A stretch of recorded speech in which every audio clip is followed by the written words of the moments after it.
Sacred Symbols, a PlayStation podcast, is brought to you by, well, you. If you want to learn how to support our show, go to colinslaststand.com.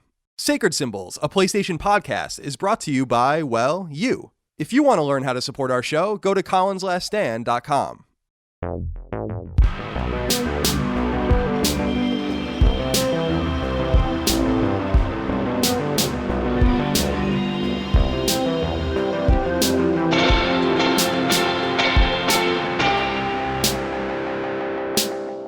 Greetings and salutations. Welcome back to Sacred Symbols, a PlayStation podcast. This is episode 116. My name is Colin Moriarty. I'm joined as always by Chris Pre-Order Raygun. Chris, today is the day. Today is the day. How's life? Pretty good. New York's pretty fun. It's not nearly as bad as I thought it would be. Well, in what respect? In respect of just like, pandemic wise. Like I thought, New York got hit really hard. So sure. I assumed that it would still kind of be a little bit tumultuous, but it seems like everybody's doing pretty good here. I'm glad to hear that. Yeah. Very glad to hear that from our home of New York. Well, it's good to be here with you today, Chris. As we said, today is the day we finally know what PlayStation 5 costs and when it's going to come out and all of that. But before we get into all of this, we're going to do things a little differently today, but do want to welcome everyone. This is Sacred Symbols, a PlayStation podcast. We go live each and every week, and you can get it 3 days early and ad-free every episode by supporting us like nearly 10,000 of you do at patreon.com/ColinsLastStand. That gets you not only early ad-free access to our show and to Knockback, my nostalgia and retro podcast as well, but access to Sacred Symbols Plus, which is only for patrons. That's our supplemental podcast we do each and every week. Last week, we did an episode challenging Chris, just like we did before that, challenging me. And those episodes were pretty popular. And actually, we have a couple of letters about those I wanted to read right off the top, if I might. Yeah. Nigel J. wrote in and said, "Good day to you, fine gentlemen. Not a question. I just wanted to give you both a shout out regarding your recent Sacred Symbols Plus challenge episodes. Colin, it's always a pleasure to hear you admit when you're wrong, but still extremely satisfying to hear you stand your ground with dry wit and sarcasm. Chris, it's great to hear you become more and more skilled and engaging as a host. You offer a well-rounded, platform agnostic, there it is, counterpoint to Colin, which works brilliantly. I love these episodes as they prove the point that we don't need to agree with someone to understand and respect their perspectives, a lesson we could all frankly do more with learning. Keep on keeping on, and thanks to the whole CLS team. Thank you, Nigel." Aw, that was nice. Isn't that nice? I feel like these episodes are important to do once in a while. That's why we did them back in February as well, so that we're not above reproach. And I gotta say, Chris, it always kind of bothers me a little bit when people say, especially about me, but about our show, they don't say when they're wrong. They don't go into any of these things. I'm like, we're kind of obsessive with going over the things we're wrong about, and we just dedicated Sacred Symbols Plus episodes for you guys to challenge us on things you think we're wrong about. A lot of these are opinions, and some of these things we're categorically not wrong about, but some of them I must say we are. And I think I had a couple in my episode, Chris, where I was like, I don't even think I could possibly defend this. Yeah. So it was fun. It was a good exercise. I mean, when you talk for so long for a living, it's like you're bound to say something that's probably not entirely accurate. Yeah, definitely. So next week for Sacred Symbols Plus, I think we're going to finally start doing what we can do now, which is comparing PlayStation 5 with Xbox Series X. Yeah. So that will come together in the coming days. Look forward to that. Please look forward to it. And Chris, I wanted to bring this other question up from Connor Bright. He said, "Hey, CNC, with the thumbnails for recent Sacred Symbols Plus episodes, seeing the shirtless versions of you both, I must say I'm rather perplexed. For you see, I am in loving relationship with a loving lady, yet I find myself inexplicably erect at the sight of your glistening Adonis forms. No question, just wanted to let you know you've caused a slight rumbling in the grundle." That's kind of, I don't know what's going on in your grundle. That might be unrelated to us, Connor. But Chris, I put up these peculiar, let's say, thumbnails of both of us. Did the one I use of you actually make you mad? Because it seemed like you might have been upset. No. Yeah. It's so old. So Yeah. like it's always really jarring to see that photo because like my hair is blonde. It's such an old photograph that like every time it comes back, I'm like reminded. It's like it's like having an aneurysm almost, where you're just transported back in time, and you're like, is that me still? Yeah, I've had this complaint from some other people that I've done shows with, like on fireside chats, where they're like, "Why are you using this picture of me?" So usually I try to ask people, but I don't know. I Googled your name and that's what came up, and it was the most high res picture of you shirtless. And that's what I needed, was just a high res shirtless picture of you. Oh my God. So, but yeah, so please do listen to those Sacred Symbols Plus episodes. They were fun to record, and we'll be back together for the next episode. Like I said, PS5 versus XSX, as I have it written here in our notes. I don't really know if anyone's actually calling the Xbox Series X that, but I am. That's what I'm going to call it. Yeah, the XS.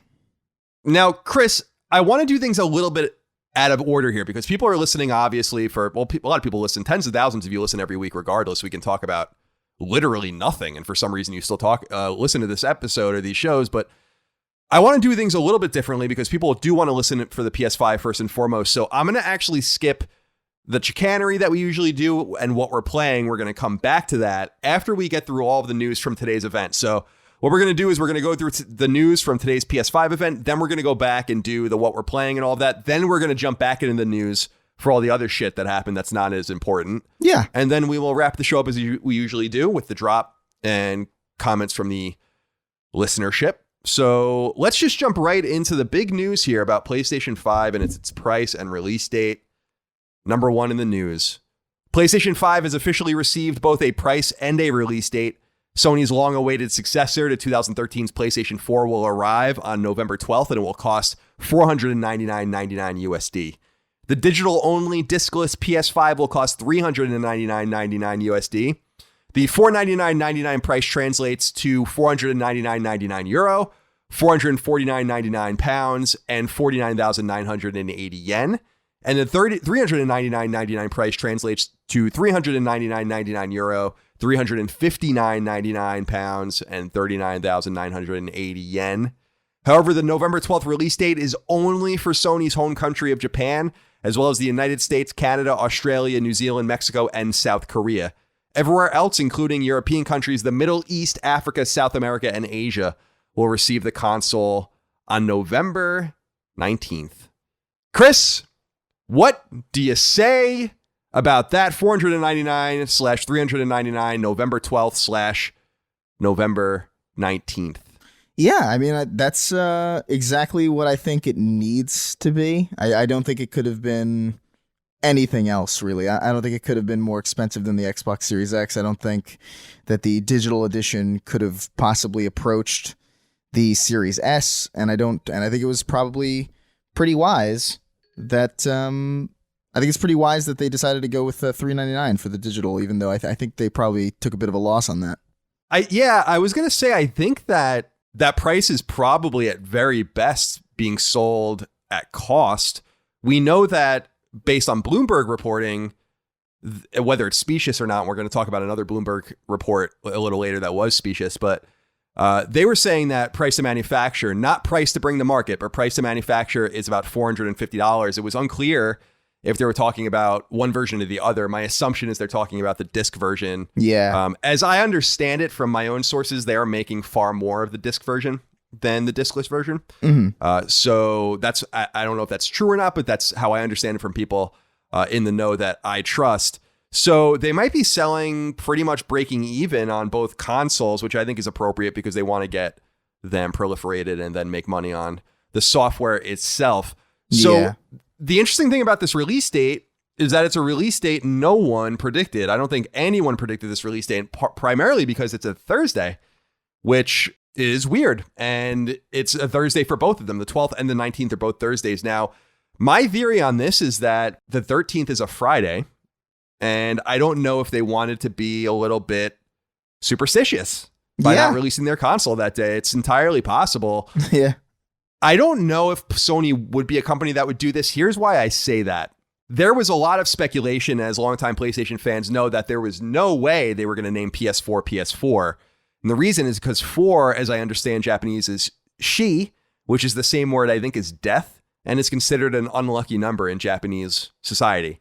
Similar to 13 in Western society, or in lots of Western societies, but they still named it PS4, and it didn't matter to them at all. So I don't know. It's just speculative that they're avoiding that date, but it is weird that they're releasing the console on a Thursday. A lot of people were wondering 6, 13, 20, but they're doing the 12th and the 19th. How do you feel about kind of splitting it up between their home country and then North America, basically, and South Korea, which I think is pretty interesting, as well as Oceania with Australia and New Zealand, and then allowing it to enter Europe, which is arguably their most vast and uncontested territory, as well as the Middle East and other places. How do you feel about them kind of going separately in these two or in these multiple locations? Yeah, I think it's a little weird.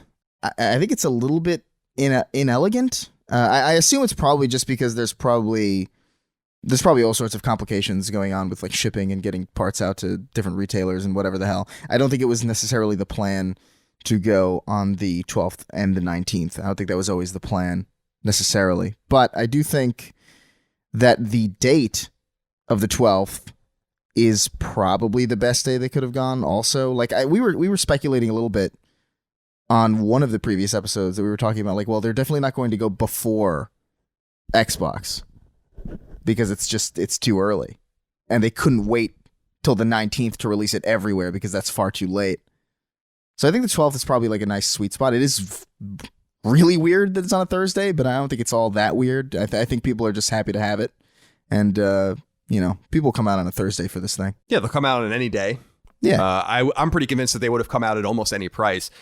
This pricing is what now I'm not going to make this a Colin was right moment. I think it was pretty obvious that this thing was going to be $500. Yeah. And I've been saying that ad nauseum. I think long time and dedicated listeners of the show know that I never vacillated on that price.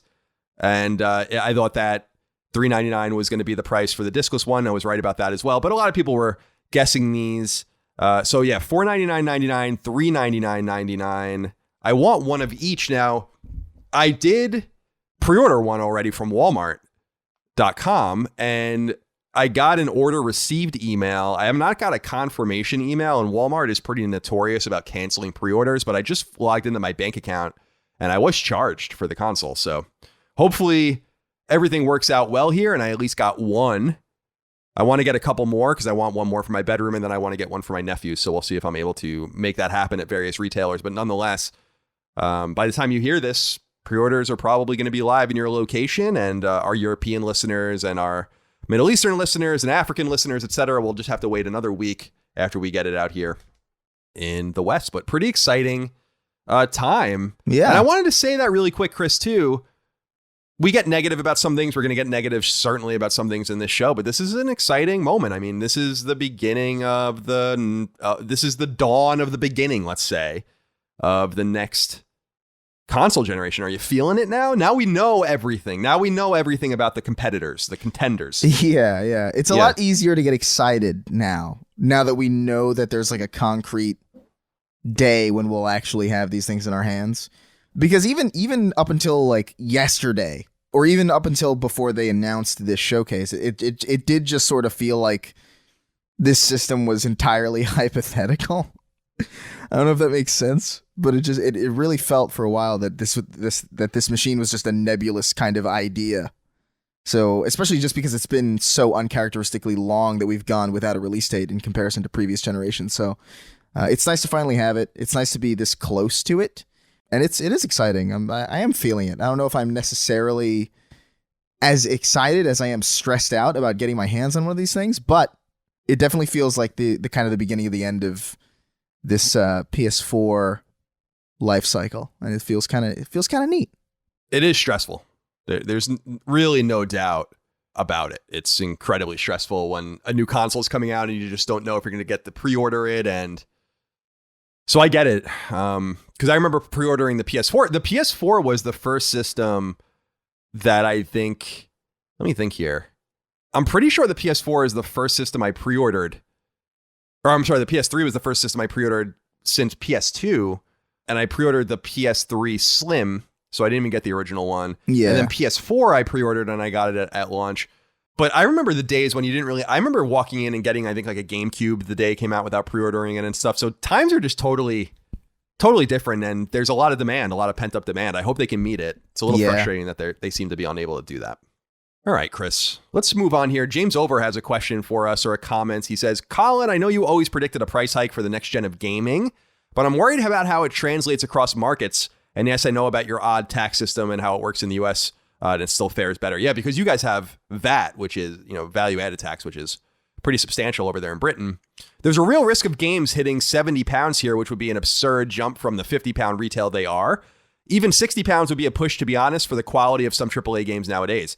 I feel for more Central Europe, too, with a €79.99 price tag. You can talk about inflation till the cows come home, but for younger people under 30 here, the average salary is less than £30,000, with the numbers being boosted by the oldies. And gaming is still mainly a younger hobby. So I'm basically saying it's becoming fucking expensive to game, and Xbox is seriously going to push the PS5 on value with Games Pass.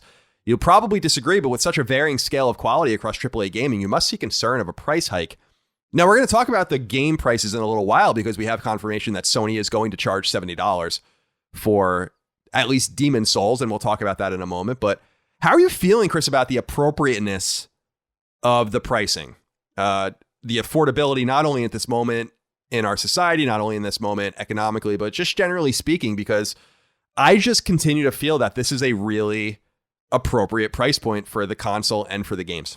Yeah, I think you're right. I think it is an appropriate price point. I do think that as this kind of medium gets more expensive, though, I feel like it could be a little bit more alienating. But I do think that the market, in some ways, has kind of accounted for this with things like Game Pass and with some new things that they've actually announced in the showcase that we'll touch on later, I think.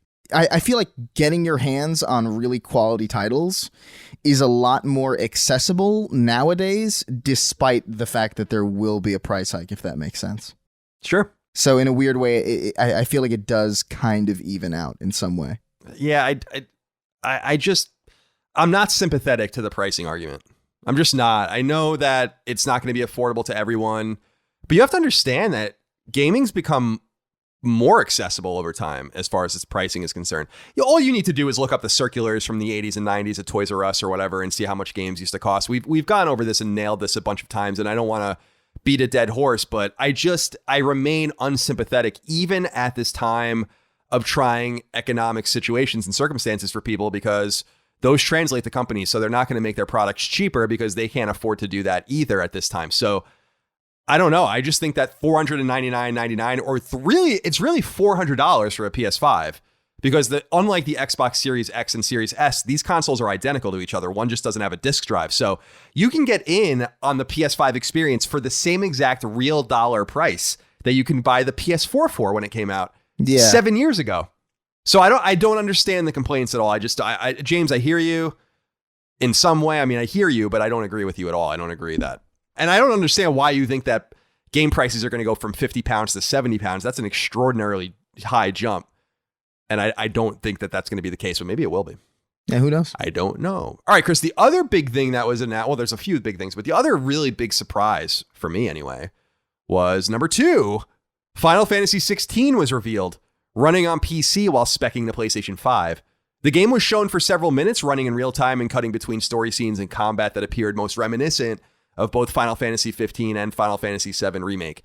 We don't know much about it outside of what was shown in the trailer, but it does appear to be returning more towards swords and shields roots, fusing some technology with lots of magic, huge monsters, and some series mainstays too, like Chocobos. The game is being directed by Hiroshi Takai, a longtime Squaresoft and Square Enix artist, who most notably worked on Final Fantasy V, as well as Final Fantasy XI and Final Fantasy XIV, though he mostly dwelled in Square Enix's somewhat popular Saga series, which we knew better as Final Fantasy Legend on the Game Boy in the late 80s and early 90s. Of course, Saga Frontier in 1997, etc. on PS1. He ultimately went on to direct the 2008 Xbox 360 game The Last Remnant, which first came to PlayStation in 2018 on PlayStation 4. The game's producer is Naoki Yoshida, the lead designer of Final Fantasy XIV's revival update A Realm Reborn, which came out in 2013 and also acted as director and producer of A Realm Reborn and 2017's massive Stormblood update. He also had his hands on the popular Dragon Quest Builders series. Final Fantasy began on Famicom in 1987. We didn't get the game on NES until 1990. The series has since spin off into 15 mainline entries, a handful of direct sequels to some of those entries, and dozens of spin-offs. The last mainline Final Fantasy game was Final Fantasy XV, which launched in 2016 after a tortured decade-long development cycle. Square Enix notes that there will be no more information about this game until 2021, so don't expect it to come out before 2022. David Thomas, son of Wendy's founder Dave Thomas, wrote in and said, Colin, what did you think about Final Fantasy XVI? I'm very excited that they are returning to a more medieval setting. It's really exciting. I mean, when I saw the footage for the first few seconds and I saw someone riding a chocobo, I tweeted out, is this Final Fantasy 16? And in my mind, I just didn't feel like this was possible, even though it was rumored, because it just feels like Final Fantasy 16 just came out, or 15 just came out, but it's not true. Final Fantasy 15 came out 4 years ago. So it's about time that they would start talking about another Final Fantasy game. In fact, in the old days, we've already had like 3 of them in this time period. So I think the game looks great. I love the return, it seems like, to the spirit of Final Fantasy, which we've not really had since 12, I think, at the most recent. Maybe you can even argue that we haven't had that feeling since 9, depending on who you are. So it could have been 20 years, depending on your perspective on this. I think it looks awesome. I think it sounds awesome. I'm super excited about it. I want to see more. It seems very inspired by the more hack and slash actiony Final Fantasy 15 and 7 remake. Having basically the director and producer of Final Fantasy 14 leading this up, I think is really exciting too. I think it brings a whole new feeling to this. Katase and Nomura are nowhere to be found. No offense, but thank Christ. So this is a whole new leadership team involved in this game. I think that is the most exciting part of all. I wonder, Chris is more of an outsider to this series and to JRPGs, if you have any excitement or any thoughts on seeing this game today. Yeah, no, it looked pretty good to me. It is still a Final Fantasy game, which is not necessarily up my wheelhouse, but I understand what it's like to see a series kind of go off in a different direction, and I understand what it's like to see that series sort of kind of come back to a more storied style or a more storied setting that you've been kind of missing for a while. So I think it's cool in that way. But personally, I don't know. Final Fantasy has just never really been 7 is like one of the few things that really jumped out at me, and it's really in large part to do just because the setting is so weird and the soundtrack is so objectively incredible that it kind of carries the rest of it for me. But to me, it looked like, oh yeah, cool. They're making a new next-gen Final Fantasy. That's cool. What's interesting about this is that it's a PlayStation 5 console exclusive. So this is a massive get for Sony and does feed some of the speculation that we've been hearing that Sony has been spending serious money on third-party console exclusives. So not something that they really have done a great deal since the PS3 era. Early on, we talk about games like Haze and Layer and all of that, Folklore, Heavenly Sword. We got a lot of those games back in the day. This one is obviously much more high profile from a much bigger partner, and I think makes a lot of sense for them. And I gotta say, when I first saw, it's funny how things kind of turn on their heads, let's say, because when I first saw that, it was like, this is running on a PC, and I wrote it here in the notes, emulating the PS5 experience in quotes. I was like, oh God, how are you going to start like this? And then it just ended up being that they were like, well, we're coming out with a big ass swinging dick. It doesn't really matter what it's running on. You're going to be excited about it. And by the way, we'll just clarify after this Final Fantasy 16 trailer that everything else you see is running on PS5. So I thought that was a pretty big dick move. Big dick energy move on Sony's part, which I thought was pretty interesting. Were you disappointed or a little, not disappointed, but were you a little shocked to kind of see them open with something that wasn't running on the console, only to be shaken out of your complacency once you realized what it was? No, I didn't actually think much of it. I feel like that's kind of par for the course. I did initially I was a little confused because, this machine is just a couple weeks away at this point. Why are you showing a game that's not running on the machine that we're all excited to see that's going to be in our hands in a couple weeks? But, the fact that it's a 2022 game that they're just sort of kind of showing early in development, it makes total sense that it would be running on a PC because that's just how they spec early builds. There's really no functional reason to test a game, to run or to show a game running on PS5 if it's going to come out 2 years later, Yeah, I'm really interested to see when this game will actually be ready. Yeah. It would be cool the other thing I got to say, Chris, is that and we're going to talk about this a little later as well, because this is happening with some other games, which I predicted a while ago. I wonder if this game will be on PlayStation 4 as well.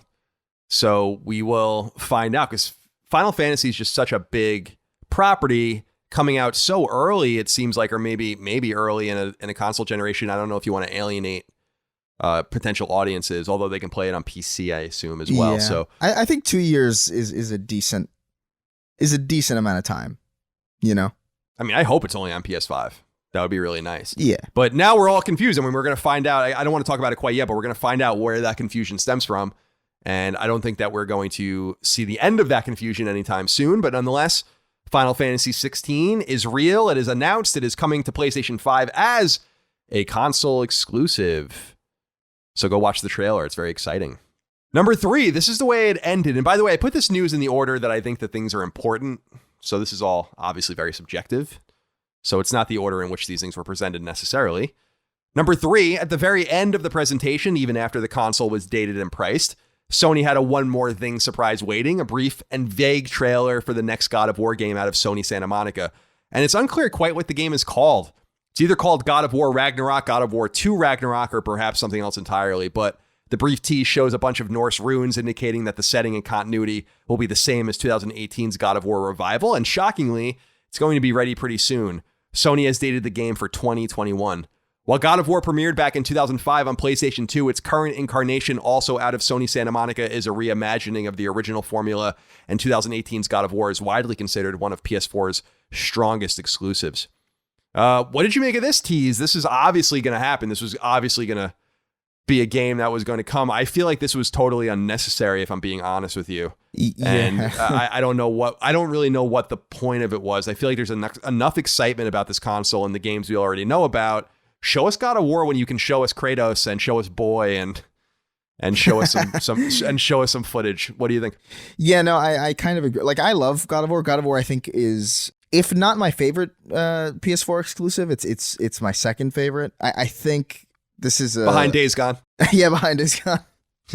No, I think I agree with you. I think the fact that they showed like a very underwhelming kind of like logo just to show, hey, it's being made. It's like, yeah, we knew it was being made. And it's funny, like the listener who wrote in about this is exactly what I was telling to people in my group chat, that it would be like, this game's a 2022 game for sure. Like, it's getting pushed out. Like, you can't convince me that this game will be ready for 2021 if you have nothing to show, like not even like an in-engine render of something. Darnell Thompson, one of our listeners, wrote in about that and said, so God of War is absolutely getting pushed out of 2021, right? Yeah, I would assume so. What's the point of even dating it? This goes back to the point of not even showing it at all. I mean, maybe we're wrong and they'll get it out, but it just seems really quick. God of War was a spring 2018 game. This is going to be on new hardware, so it's not like they can just seamlessly bring it over unless it's a cross-gen game, which is, I don't know. I think it's entirely possible based on what we're going to talk about in a little while. It does seem quick, though. It seems very quick indeed. John Devine wrote into us and said, hey, CNC, did you two accidentally will God of War Ragnarok into existence by consistently calling Assassin's Creed Valhalla Assassin's Creed Ragnarok? I think so. What other games can you will into existence by misnaming them? When I saw this, I first was like, I'm in a lot of trouble because I'm not going to be able to keep this all straight. I don't know why I get the words Valhalla and Ragnarok mixed up. But I do. I just get those two things just bounce around in the primitive Norse part of my brain. I can't keep them straight. So we might have accidentally brought this game into existence. I don't know for sure. Yeah. One way or the other. It's possible. Although in fairness, Ragnarok was like kind of the thing that was assumed to happen after God of War. I feel like all the signs were pointing to Ragnarok happening in the second game, which is like the Norse like end of days type deal. It's like Judgment Day for Norse shit. So it's like, oh yeah, it'd be cool. Like, and it would make sense, especially because of the Thor tease at the end of God of War 2018. If you haven't played it, sorry for the spoilers, but I mean, come on, you've had, I feel like you've had your opportunity. You've had your moment. But there's also that Thor movie called Thor Ragnarok, so it's like, it's a common thing now. Yeah, plus, as I said in previous episodes, this year I watched both Vikings and The Last Kingdom, which are all about this shit. And so it's just, I don't know, I'm just being bombarded with Norse mythology and all those kinds of things. But I'm excited about the game. I'm interested to see what it's going to specifically be called. I assume it'll be called God of War Ragnarok, not God of War 2 Ragnarok. Yeah. It seems like they're getting away from numbered conventions. We see that with Horizon as well. So yeah, I don't know. I feel like that's happening in general. Have you noticed that? I feel like there's just like a lack of numbers. Yeah, I guess. Well, you see that when we were talking about Assassin's Creed, they got away from that a long time ago. Call of Duty is even getting away with that now a little bit with Black Ops Cold War, which is really Black Ops 5, right? Yeah, basically. So, yeah, I don't mind it. I think it's smart marketing too, in one way, because it doesn't make you feel like you're missing something by playing it alone. On the other hand, it's not great for the legacy purchases of these games by trying to tie them together. But nonetheless, I don't think it really matters. We're not going to see this game, I think, for a little while, anything about it. But it's cool to know what we already knew, which is that they're working on more God of War. They'd be insane not to. Number 4, Sony showed more footage of Demon Souls Remake, though they continue to refer to it only as Demon Souls, which I think is pretty interesting. With first-party team Japan Studio getting higher billing on the splash screen than the team that's actually making the game. Second-party studio Bluepoint, I thought that was weird too. Though Sony didn't say so in the trailer or during the stream, it's been confirmed that Demon Souls Remake is a PS5 launch game and will be available alongside the console on November 12th. Sony has likewise confirmed that this game will cost $70 in the United States. Does this game do anything for you? I know it wasn't really scratching that itch for you the first time we saw it. Yeah, I mean, I'm just kind of bad at these games in general, so I don't really get excited. But what I saw looked very... I don't know about you, but did it look weirdly more approachable than like a standard kind of Dark Souls game? It did, but I think a lot of that had to do with the fact that the HUD was just gone. Yeah, maybe. Yeah, that could be it. I don't know what it was about it specifically. It might be the lack of a HUD. It might be just like the fidelity of what we saw, because it is an impressive looking game. The animations look great. The landscapes look great. The lighting. I think there's a lot of ray tracing going on. It's a really nice looking game. So I'm a little bit more on board with it just from a sheer visual presentation standpoint, where it's like, I might be terrible at this freaking thing, but I feel like it's going to look really good. So I think I might jump into this. I think it's a nice idea. I mean, I think it looks awesome too. I was kind of on the fence on if I was going to play this or not, depending on when it came out. Now that we know it's going to come out at launch alongside Miles Morales, we have 2 pretty major first-party games, or exclusives anyway. One of them is second-party, but that will have these games to play. And I got to agree with you. And I've always felt this way about not so much Demon Souls, but definitely Dark Souls and certainly Bloodborne, which I got much more into, is the aesthetic was never really the problem. I find the aesthetic really attractive. I like Dungeons and Dragons type shit and high fantasy and all of that. And this game has that in spades. And also, it doesn't have so much Bloodborne's gothic look, which I think was like really, really staggering. I thought it was beautiful. It looked like a Castlevania game to me, which was making it really exciting, especially as I was playing sort of a meta game in my head that I was playing Castlevania. So if it is more accessible, I think that will be nice. I don't know that it would turn too many people off. I know that a lot of purists of Souls games would probably not be excited about that, but Demon Souls is kind of the forgotten game in that franchise anyway. I don't know how many people have really played it compared to Dark Souls and Bloodborne, which are much more accessible. I mean, Dark Souls is available on everything. You have to go back and play Demon Souls on PS3. The other thing that I thought was interesting about Demon Souls, as I said earlier, was the splash screen. This reminded me a lot of the Order 1886, actually, in the way that was rolled out. And I'm kind of keeping a close eye on this because people will remember that there was a lot of confusion with the Order about if Sony Santa Monica was developing it themselves, because they got first billing on the splash screen when the game was revealed at E3. And Ready at Dawn was upset about that. So that was changed because Sony Santa Monica was acting as producer. Japan Studio is acting as producer of this game too, just like they did with the original Demon Souls. Remember, of course, that Demon Souls was published by Sony in Japan and was published by Atlas in the West because Sony declined to port it or to localize it because they didn't think anyone would care about it. So that was a huge mistake. That's where Bloodborne came from. That's the spawning of Dark Souls and all of that. But I found Bluepoint getting second billing a little weird, and I wonder if that's going to stick or not, because that's a little bit offensive to the team that makes it. I don't know that it really matters to some of them, but I know it matters mattered to the dudes at Ready at Dawn, and so that stood out to me a little bit too. It's just kind of an incidental industry thing, but Demon Souls being available at launch is exciting. $70 seems reasonable. All right, next up, Chris, is another long-rumored game that they revealed, a third-party game, number 5. The long-rumored, somewhat leaked Harry Potter RPG has finally been revealed. It's called Hogwarts Legacy, and it's an open-world third-person RPG that takes place in and around Hogwarts Academy in the late 19th century, long before the events of the popular novel series and films. As predicted, the game is being developed by WB Interactive-owned studio Avalanche, based in Utah, not to be confused with the largely Swedish trio of teams under the Avalanche Studios umbrella. Avalanche is owned by WBI now, but was actually owned by Disney beforehand, and so the team has a lot of experience with licensed games, though none of them are particularly remarkable.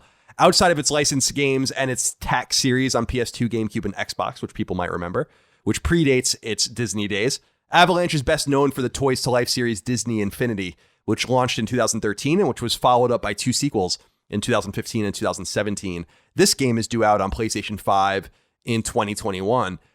Now that we know Avalanche is making this, WBI's acquisition of the studio when Disney jettisoned them makes a lot more sense.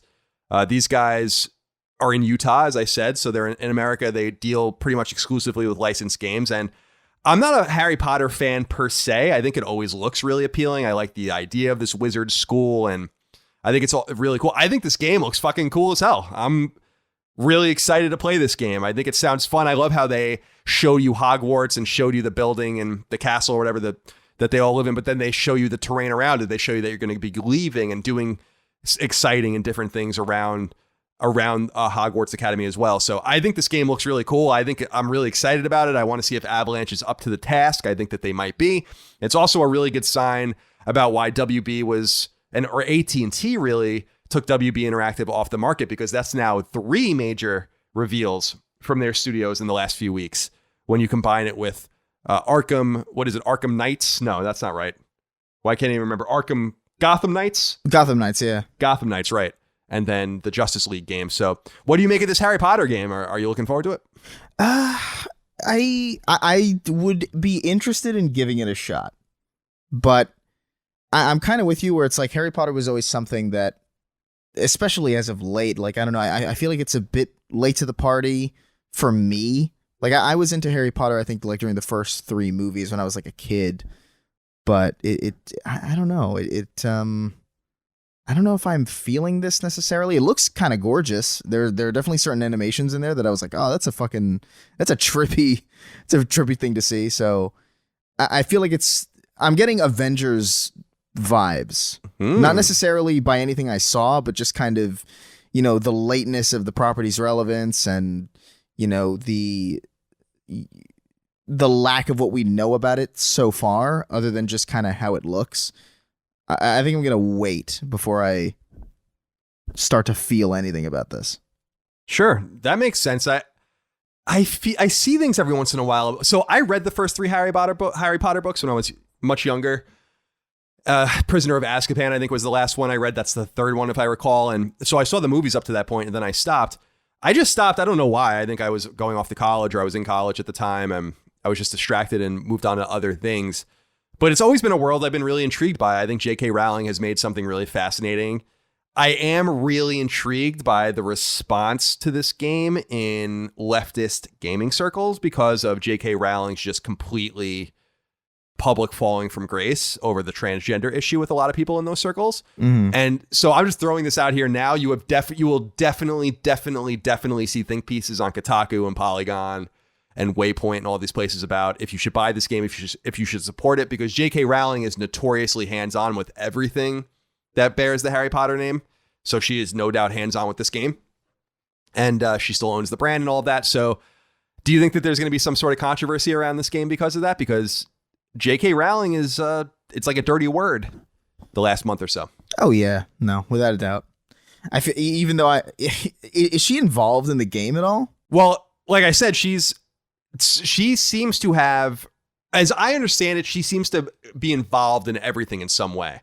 Like, at least the lore and stuff runs through her. She's supposed to be pretty hands-on.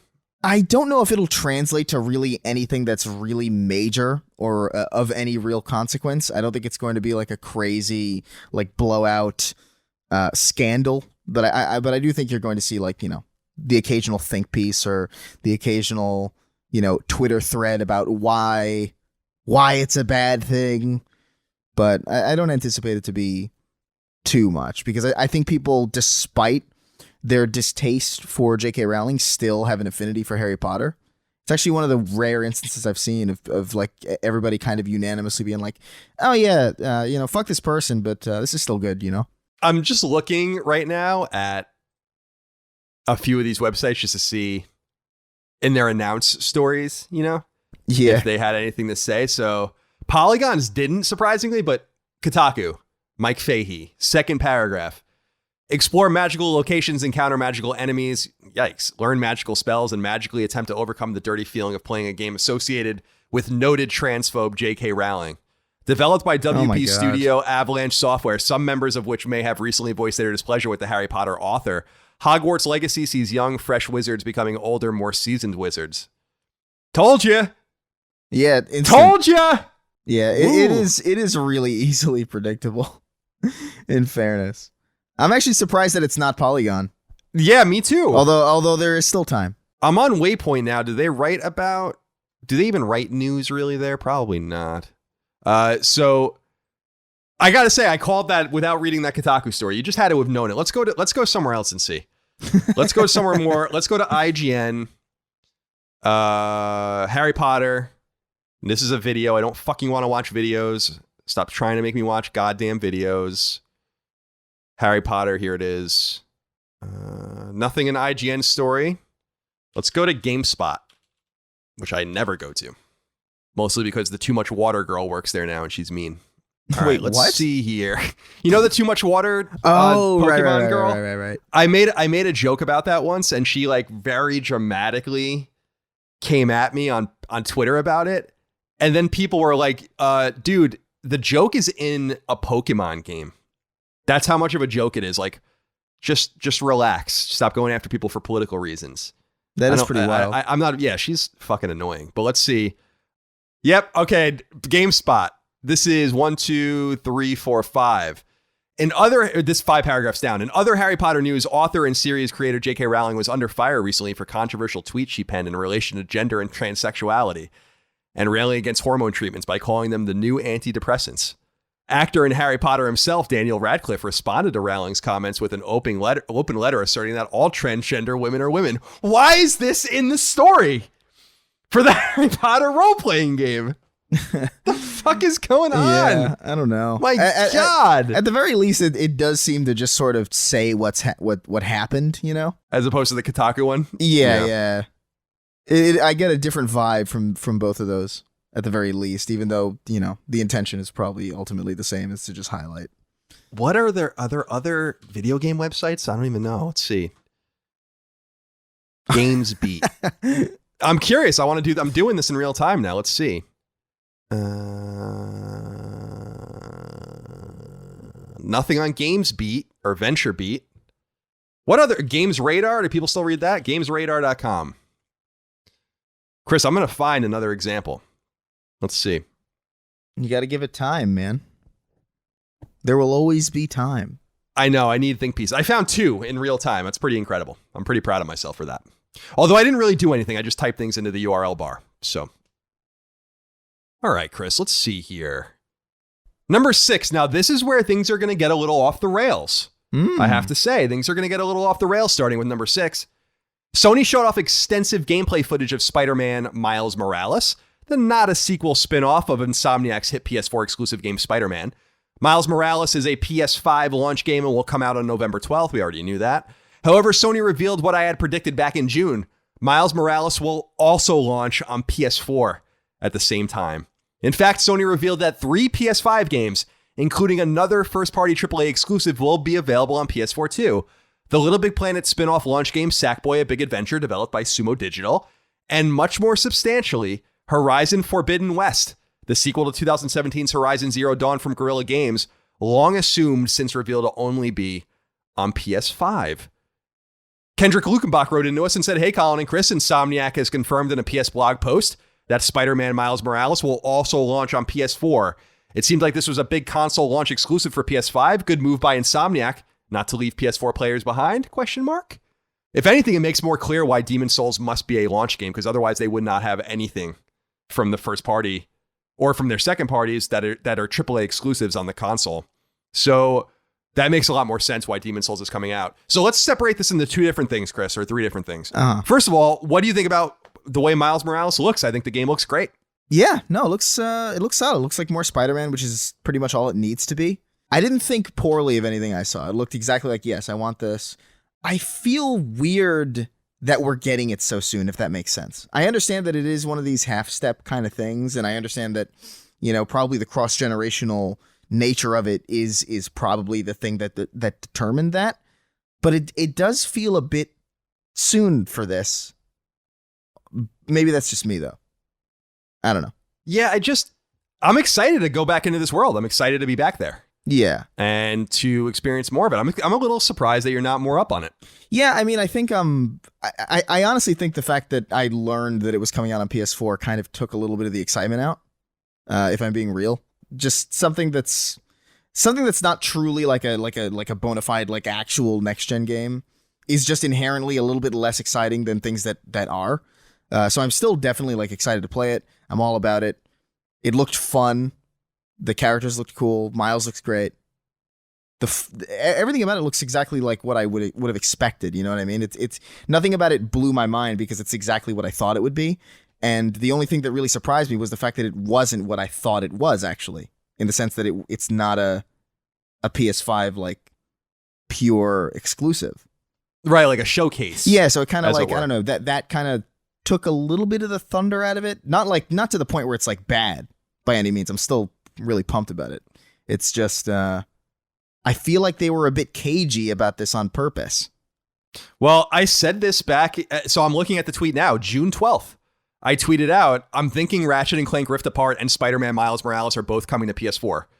Now, it seems like Rift Apart is not technically possible on PS4. Yeah. I don't know that they would make that work, and that's become clear since. But the reason I thought this is that during the PS5 reveal event in June, only the Insomniac trailers said captured on PS5 at the end of them. Yeah, remember we were talking about this? All the other ones didn't say anything except for the Insomniac games. Yeah, but do you remember though, like shortly after you said that, I don't know if it was like the day after or like the night of, there were like people I think from Insomniac clarifying that wasn't the case. Yeah, I thought so too. I remember that. Maybe I'm just like going insane, but I remember that. I have that distinct memory of them saying, yeah, that's not the case. I think they might have been saying that maybe exclusively about Ratchet. They have a little bit more plausible deniability with the way that game runs. It was like a blanket denial. And I have to say that I thought it would have been a little unusual to make Miles Morales only on PS5 because Spider-Man sold so well on PS4, and you're going to be alienating yourself during a holiday season when your console on the market now doesn't really have anything on it. We've seen the last major exclusive. So what's funny, Chris, is that we were talking for a long time about Ghost of Tsushima being the swan song, but in fact, Miles Morales might be the swan song from the first party on the console. If you want to look at it technically, which is a little weird. I'm still looking forward to it. I did see someone saying that, and I don't know if this is true or not, that it might have separate platinum lists. So that would be pretty fun if you're looking forward to playing it twice and getting the platinum trophy. But nonetheless, I think that this makes some serious problems. And I think the bigger and more surprising one is them coming right out and saying, oh, by the way, Forbidden West is a PS4 game. Yeah. So actually, Forbidden West comes out in 2021. So maybe that's the swan song of the PlayStation 4. I'm a little bit more disappointed in that, though. What do you think of that news? Yeah. They buried that, by the way, on PlayStation blog. They didn't say that anywhere. So they totally buried it. No, I'm with you in that regard. I think it's not necessarily that a game can't run. A great game can exist on both PS4 and PS5 at the same time. It's not even the case that something being exclusive to PS5 and alienating PS4 inherently makes it a more impressive thing. But just what you're able to do with AI, what you're able to do with loading times, as I'm pretty sure we've seen with like Ratchet Rift Apart. And I think games like The Medium is another thing that's like doing these like simultaneous world loading and just kind of seamless transitions between the loading sequences. I think the knowledge that Horizon Forbidden West won't be taking full advantage of that technology because it can't is a little disappointing, considering it's not even close to a launch window game. And I think that's kind of the thing where it's like, with launch window games, I think it's fine. I think there's like some expectation that there's going to be some cross-generational support. I think we've had that with the 360 generation and like PS3 to PS2. We had like, Spider-Man 3 came out on PS2 and PS3 at the same time. There were different games, but it feels a little weird to just announce that. We know nothing about that game, by the way. So it's strange to have that bit of important information before we even see what the hell the thing is in any real capacity. Yeah, Forbidden West is an interesting one too, because I can tell you guys, the game did start as a PS4 game. Mm-hmm. The development of the game started on PS4 and worked its way to PS5. So it does make a lot of sense for Decima to kind of span both consoles. And it could be a test bed for Decima running cross-generationally or whatever. It could be something to do with the engine. I don't really know. But it makes me a little scared about every game they're announcing now. Are they going to start acting? Because they acted for months like Forbidden West wasn't coming to PS4. So yeah, they must have known for a long time that it was. And I get a little nervous about this stuff. And by the way, a Washington Post article just published while we've been recording about backwards compatibility, which is another thing that they've been talking about and been weird about. Jim Ryan in this interview says 99% of PS4 games will run on PS5. So not fully backwards compatible either. So it seems like there's a weird caveat with a lot of different things that they're announcing. Oh, Miles Morales is a launch PS5 exclusive, also on PS4. The console is going to be fully backwards compatible. 99% backwards compatible. Yeah, what is that 1%, right? I wonder. It makes you wonder, doesn't it? It's our game. It's our game is the one that's not working. I would that would be awesome. Yeah, it would make you wonder. Like, I wonder if they're going to release a list of those games that don't work. I mean, it would be easier for them to do that than to list the games, obviously, that do work. Yeah. So I'll be really interested to see if they release a list of those games or if people compile it just by when the console is out, just by elimination, a process of elimination, basically. And then maybe we can tie some familiar tether between all these games to figure out why that is, because it's certainly very interesting at the very least. But so yeah, Miles Morales is a launch game. We kind of knew that already. On PS5 will also be available on PS4 if you're not going to get the console immediately. By the way, I think this is going to convince a lot of people not to get the console immediately, so I'm a little confused by that as well. We also know Sackboy: A Big Adventure from Sumo Digital is going to be on both. That's a launch game for PS5 as well. And then Horizon Forbidden West, due out ostensibly in 2021, will be on both consoles. We'll keep an eye out for more on all of that. Demon's Souls, we do know, is a PS5 console exclusive, so no worries there. Number 7, Sony revealed a new perk coming to PlayStation Plus subscribers only on PS5. The program is called the PlayStation Plus Collection, and it's basically a way for PS5 players with PS Plus subscriptions to try quote-unquote generation-defining PS4 games by simply downloading the games and having a go. The games teased include first-party games God of War, Uncharted 4: Thief's End, Ratchet & Clank, The Last Guardian, Days Gone, Infamous Second Son, and The Last of Us Remastered.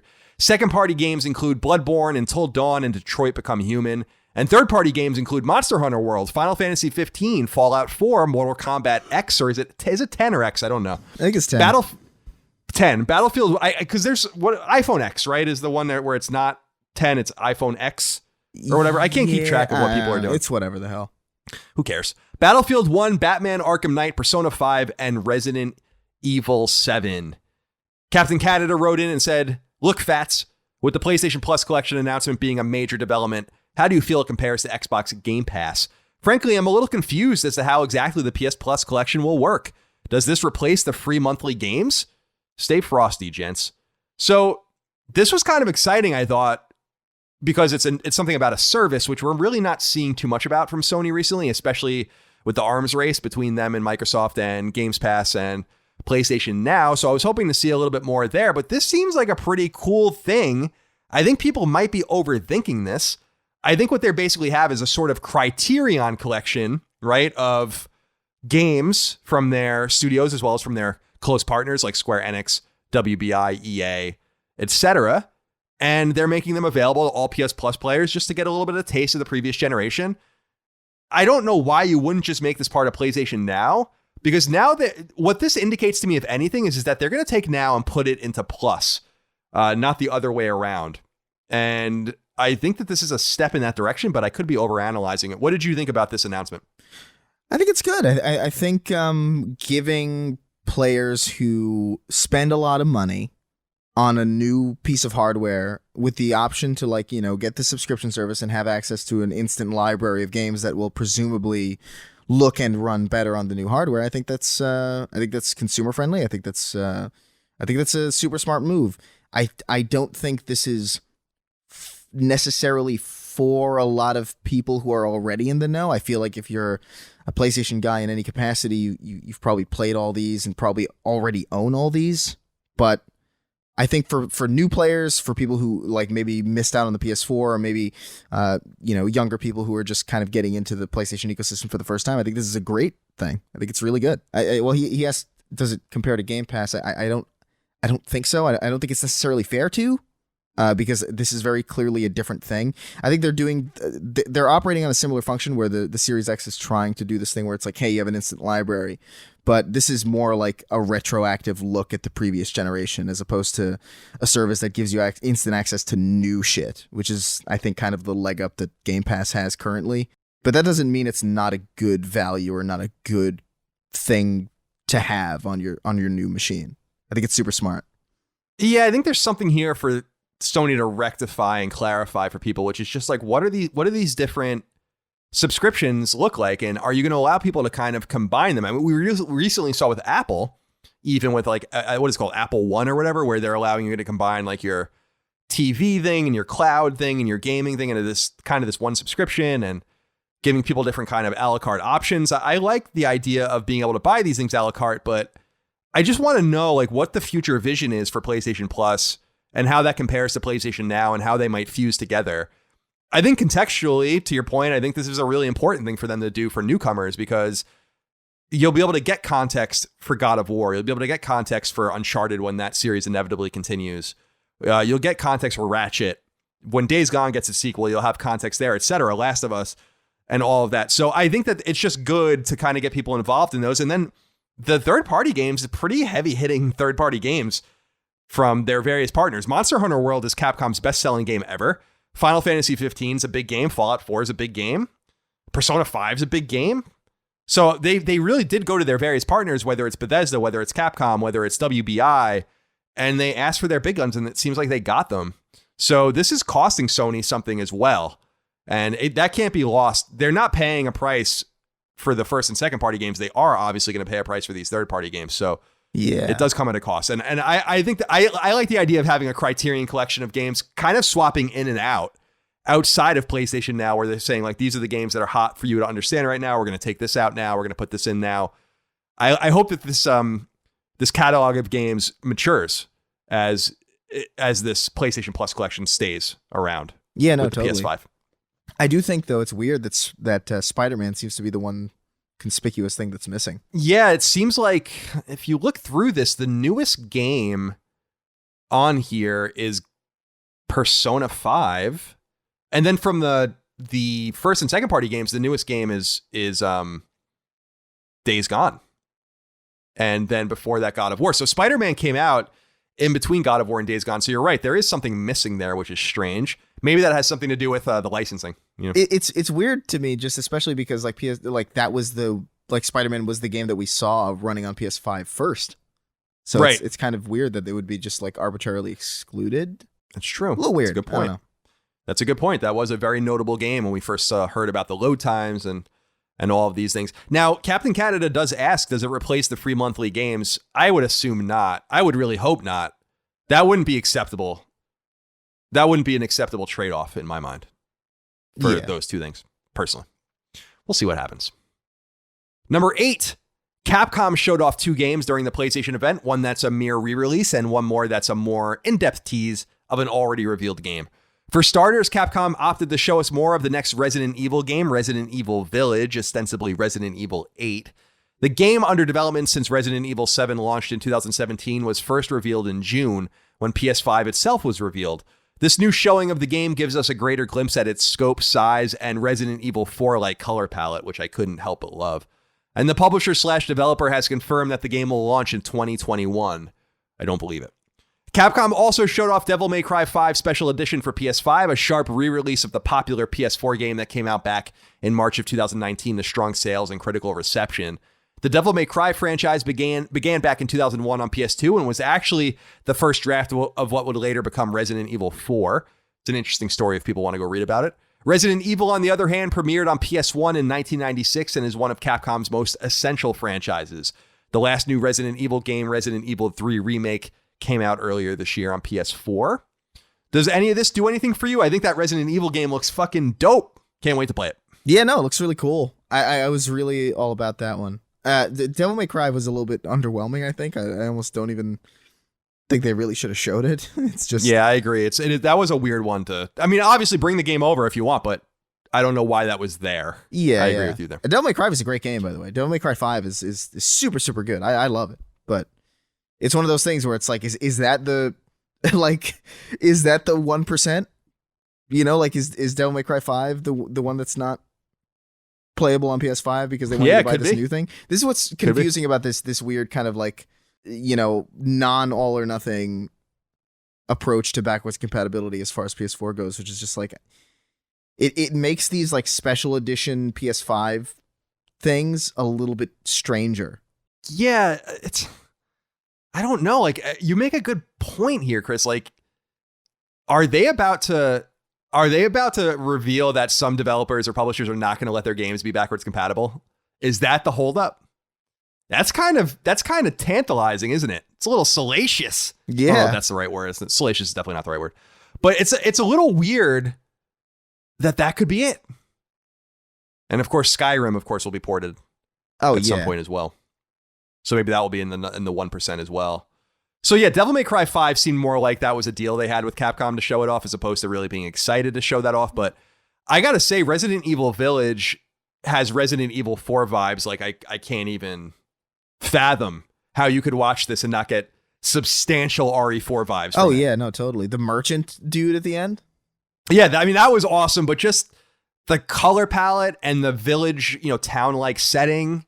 And just the browns and the beiges and stuff. I was like, wow, this is really going all in on Resident Evil 4. I can't say I'm mad about it. And of course, we're getting Resident Evil 4 remake as well. So maybe they'll be connected in some way. I don't know. That would be pretty cool. Yeah, maybe.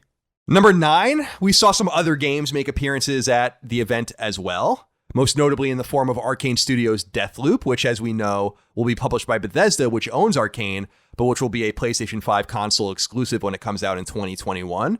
We saw some footage from Raven's Call of Duty Black Ops Cold War Campaign 2.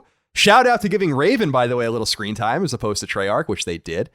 With that game due out on PS4 as well as PS5 at launch, with a so-called multiplayer alpha, was thinking about you with this one, happening only on PlayStation 4 from September 18th through September 20th.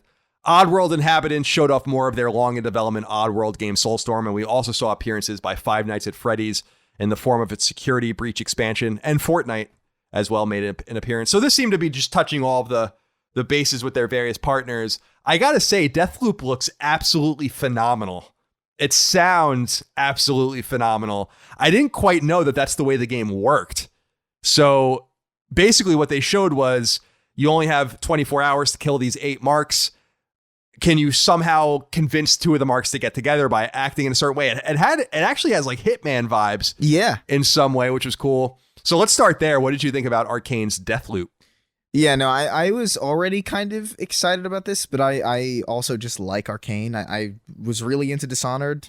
Dishonored 2 was cool. I actually got around to really enjoying Prey, even though it really took a long time for me to get acclimated to it. Arcane just makes really cool and interesting FPS games that aren't necessarily for everybody all the time, but they're always interesting and they're always cool. And this is one that I kind of assumed would be something interesting just by the name it's attached to it, and it looks really cool. I'm really into it. I don't know if I necessarily care about this seemingly multiplayer kind of invader focused thing where like somebody like I assume another player character tries to hunt you as well. That is something that I feel like I would turn off, but as a premise and as like a Hitman kind of roguelike FPS, this is really interesting and really cool. I'm all about it. Yeah, me too. And I dig the character models, like the the various enemies as well. I think the game looks phenomenal. I'm excited about it. I'm not so much of an Arcane fan. I didn't like Prey. I didn't feel like the combat was very satisfying. I felt like it was really obtuse. Yeah. So it really put me off from playing it, which was a disappointment because I liked it until that point. You know, I was like, oh, this is fine. Yeah. Yeah. I didn't like it either when we talked about it. Maybe I should go back. If you liked it again, maybe I just didn't give it enough time. Although I feel like I did play it quite a bit, but maybe I didn't. It's been a while So Deathloop is looking really good, sounding really good. And then we saw Black Ops Cold War, Raven's campaign. It looks like it's popcorn flick stuff, but I think the game looks awesome. The one thing about it that I was a little confused about was like, what are you? There was that scene on the tarmac when the plane was leaving and you're using the RC car, and it becomes unclear in those sequences, like, what are you actually doing and what are you controlling and what is just happening? Uncharted had these problems a lot where like you would be down in this Jeep and you'd be careening down an embankment and enemies would be after you, but you can actually just not even play it and it would just do the same thing. I kind of got that kind of vibe from some of the campaign footage we saw, but I think it looks cool. I'm really excited about it. Do you have anything to say about Black Ops Cold War? Yeah, I'm actually happy that Raven seems to be heading this, because immediately from what I could tell, based on the campaign footage that I'd seen and like comparing it to some campaign footage that I'd seen from previous Call of Duty games, it looks like they're actually, adding things and actually like making a game that has substantially different mechanics from the previous. The fact that you could take like a human, like a meat shield, and the fact that you could like pull a grenade and put it in someone's pocket and kick them away from you. Yeah, it was pretty cool. Just a lot of these like, and those like ridiculous, like over the top executions. It's all right. So this is like he stabbed a dude in the head and then shot him in the face. Like it's like so deeply needless, but it's different. It doesn't. I guess there's like elements that feel like, a Black Ops kind of Call of Duty game, but it also feels like a Raven game. Like it looks like a Raven FPS. It looks like they're putting their own kind of twists and turns onto the series, and it looks actually genuinely interesting to play to me, just because it looks so different just in the base minute-to-minute gameplay. Granted, there's nothing like super new in general about like meat shields and, putting a grenade on somebody and kicking them away. I think Gears of War 2 did this like a long ass time ago, but it's still cool to see in a game series that in my opinion, has just kind of been really stagnant for a really, really long time. I'm excited too about some of the differences they're showing. And I was kind of shocked to see Raven getting top billing here and allowing them to show off the game. Raven is finally getting unleashed. It's been 10 long years since they made a game, really. Like they've been on full support duty ever since Singularity came out. That was 2 generations ago. And Singularity, by the way, is a really great game. So I agree with you. I'm excited to see it. I'm interested to hear what you think about this multiplayer alpha. I thought about you instantly when I saw this. So we already know that the so-called beta is going to be on PlayStation exclusively, first for people that pre-order and then everyone or whatever. But now they're toting the alpha, which might even be running by the time people hear this. It'll be running from September 18th through September 20th. So that's a weekend. But now the terminology is getting really out of control, because an alpha is often a couple of years away from release. Yeah. So now they're just going backwards with their terminology. What did you think of that? Yeah, this isn't even new, because I remember when Destiny initially came out, the week of E3, they had an alpha, a test alpha for Destiny. And that was in like June. The game was out in, I think, September, if I'm remembering it correctly. Maybe November. I might be wrong. But yeah, it's not a real alpha. Come on. Like the game comes out in 2 months. What are you gonna have an alpha 1 month, a beta the next month, and then the game's done? Can you imagine? That's how game dev really worked. Just like, in 3 months we'll have a completely finished game. Like, what are you talking about?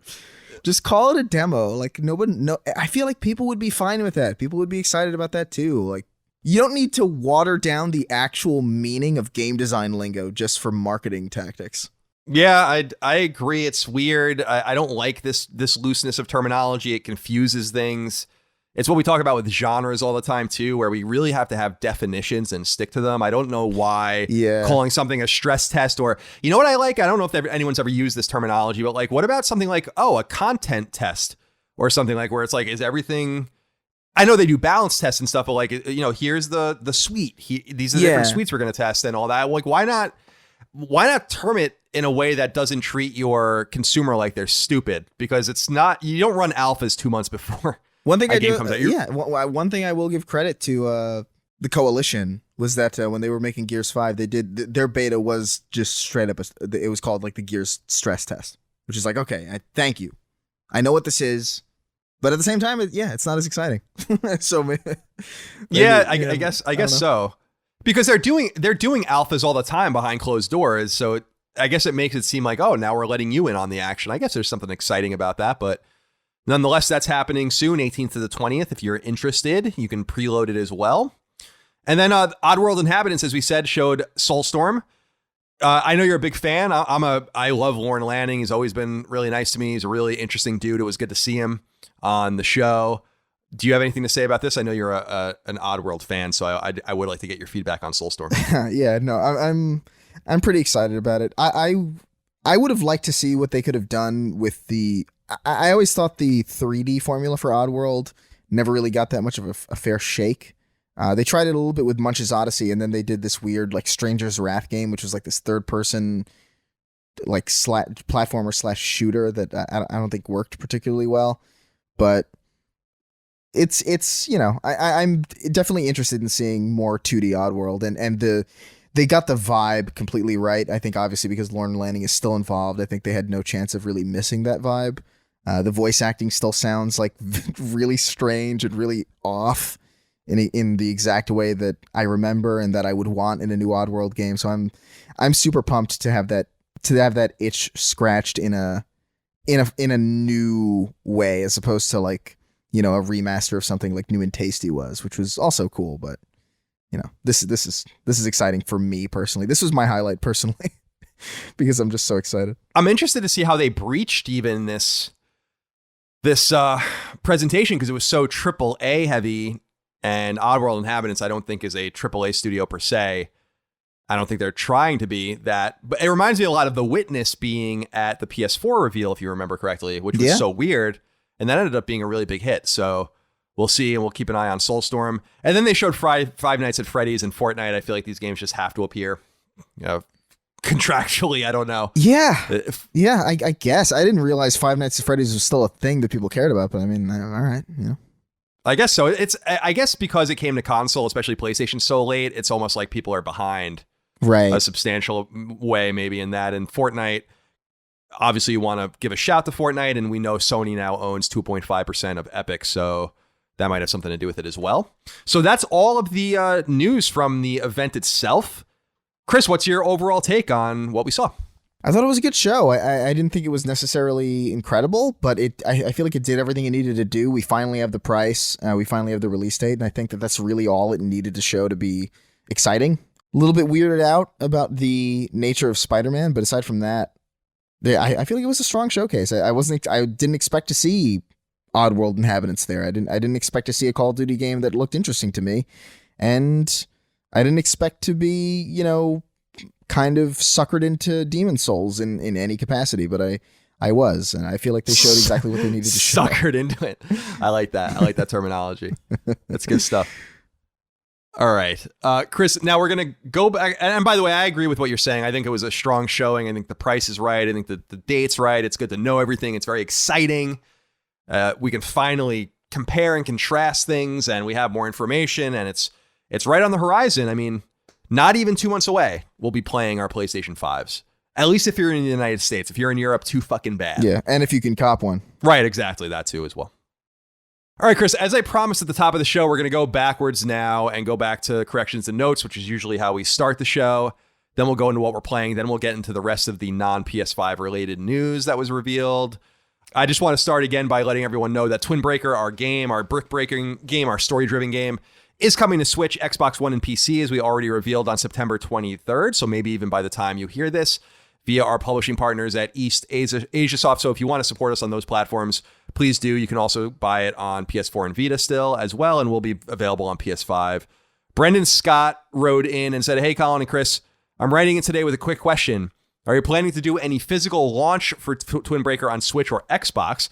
I missed the chance to get the PS4 and Vita copies as I was moving at the time, but would love to get it if you all are planning to. Love the game and keep making the best gaming podcast. Thank you, Brendan." So the answer for Xbox is no, we're not going to do a physical release. The answer for Switch is maybe. So the thing with Switch is that you have to have, I believe the minimum order for Switch carts that you have to make, as I understand it, is 3,000. The threshold for PS4 and Vita is lower. Now, we ended up selling like over 4,000 physical copies on PlayStation, but that's our bread and butter. I don't know if there's going to be demand for Switch enough for us to make 3,000 copies.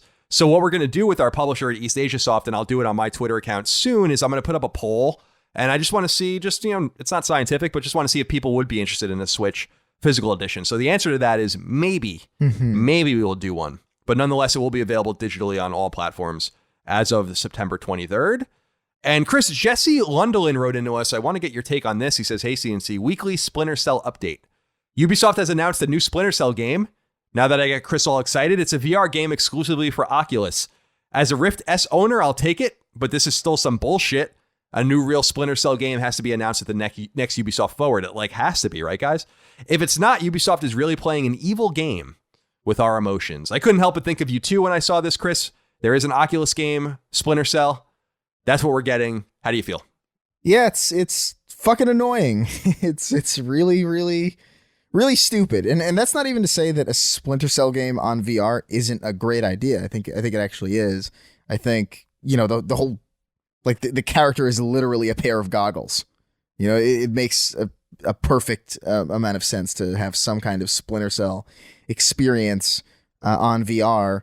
Exclusively to Oculus, though, and just in VR is I don't know, man. This is just they must have contempt for Splinter Cell. I can't I just don't understand what would compel people to have this series and just be like, you're really going to take this series that people like and people have been wanting a new entry for forever and put it on a platform that arguably has a really low install base.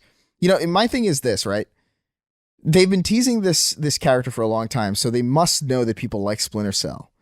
But I think we've talked about this before. VR is such a tumultuous landscape where the only people who can really afford to make a real AAA VR experience are Valve, where they just don't have a profit incentive at all, and they could just sit by and make money from other people's titles. So the idea that we're going to be getting a AAA Splinter Cell, I don't believe that. I feel like we're going to get a half-ass Splinter Cell on a platform that very few people own. And if that is really what they've been teasing this whole time, I feel like that's a slap in the face. I feel like it's ridiculous. Yeah, it really does make you wonder. I don't know. I'm not a Splinter Cell fan. I've really never been, but like you said, there are a lot of people out there that enjoy this franchise. It's too bad that it's not even coming to PSVR, so we can't play it on PlayStation at all, though maybe it will eventually. Ubisoft doing an Oculus exclusive is a little strange, but not unheard of. So, yeah, I couldn't help but think of Chris. I still feel, though, that they're going to come out with something, and they can't just continue to do this. Oh, man. Yeah, I wish I wish I had even the slight amount of optimism that you're showcasing right now. Moving on, Chris Tyler wrote into us and said, hey, fellas, do you all get frustrated with the mainstream games media reporting on rumors? I understand it's also the reader to know that it is a rumor and therefore not factual, but you just know someone is going to take it as truth and run with it. This can cause misinformation being passed and be detrimental. For instance, the rumor of the PlayStation 5 production being cut by $4 million because something to do with the chip inside the system. Sony themselves said the story was false. Who's getting these reports, and is the media being irresponsible for reporting on rumors? So I don't know if you saw, Chris, yesterday that Bloomberg reported, usually a pretty reliable source, actually. They reported that the PlayStation 5 was being cut down, I guess, from their production numbers by as many as 4 million due to, quote unquote, a key component. And Bloomberg reported this. I'm trying to click on the Bloomberg story. So Takashi Mochizuki is the guy who wrote this. He's the guy he's in Japan and he has incredible connections with Sony. So they've been leaking a bunch of this stuff that have been right. So my take on this is that I know that Sony has not, or has denied this, but I think it's in the words that they use. The comment they use, they say, quote, while we do not release details related to manufacturing, the information provided by Bloomberg is false. We have not changed the production number for PlayStation 5 since the start of mass production, end quote. So it could be that both are true, that Bloomberg's reporting is true, that before mass production, they were expecting to make X and then now they're making Y. And Sony might also be telling the truth by saying that the numbers have not changed since the start of mass production. Yeah. So I don't know that I'm too upset about the reporting here. Sometimes things just get lost in translation. I will remind people that, and I've said this many times, that I didn't even actually report it, but I talked about back in 2014 that Microsoft was considering releasing Halo Master Chief Collection on PS4. This is a conversation that absolutely happened. I have it on great authority. I trust how I know it. And in the years since, a couple of people at Microsoft have said that conversation didn't happen, but it did happen. So sometimes it's about knowing who's in the know. Sometimes it's simply about being misleading, and sometimes it's about sometimes it's simply about just trying to kind of get out of something by rewording something, which is, I think, what happened here. So I have no problem with this particular story being quote unquote wrong. Did you take the story as anything other than what it was? Do you have anything to say about it? No, I think to his point, I feel like a lot of the rumors that I've seen in specifically as they revolve around like game releases or, manufacturing or development, they always seem to be true. Maybe not all the time, but I feel like more often than not, when there's something that is leaked or a rumor that goes around, chances are it's either true and will be released soon as official information, or it was true but plans changed, or any number of other different things. But I don't really have a problem with the media reporting on rumors. If they're substantiated rumors and the rumors that are going around the industry, there's a pretty good reason to report on them. Yeah, I don't have a problem with this particular story. I think generally speaking, a lot of things do get proliferated, and we do try to march through that as best as we could. I think we last talked about this with a lot of the quote unquote reporting around Silent Hill, which didn't come to fruition. And I thought that was pretty clearly fake, but who knows, something might come out of that in the future. So we don't try to report on everything people are talking about. There's a lot of stuff we do not talk about on the show because of that. But this is one of those things that I think something is lost in communication. I don't think Sony's lying, but I don't think Bloomberg's wrong either. I think that there's some, because again, the source from Bloomberg, this is the guy that told us about like almost everything to do with the PS5. So clearly he has great sources. Thank you for writing in though, Tyler. And finally, X-Wing Pilot 5 wrote into us. I wonder if that's his God-given name.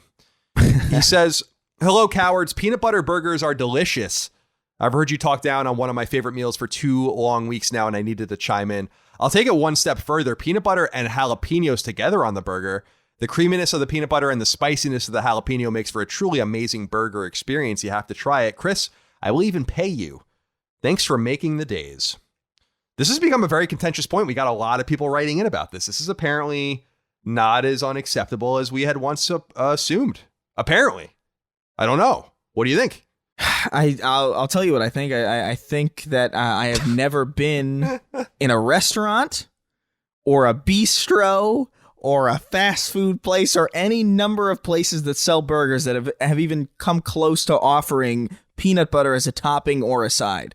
I have been to places that give you cheese curds with caramel. I have been to places that put bacon in milkshakes, and never once at any of these places have I seen peanut butter offered as a topping on a burger, which tells me that either capitalism is wrong or that you're crazy. So I can't with this. But I will say, I'm not even really that big of a fan of peanut butter as a base thing. Oh, okay. Like it's fine. Like I like them in Reese's and like with chocolate, but very little else. I don't care that much for PB&J's. Really, feels like a candy sandwich. I'd rather just have like a pastrami or something. Sure, but I like peanut butter a lot. I just have a hard time, even with these recommendations and frankly incensed messages we're getting about it. Even with all of that, I just can't fathom it. It does. I love peanut butter, but it doesn't make sense. I just think the only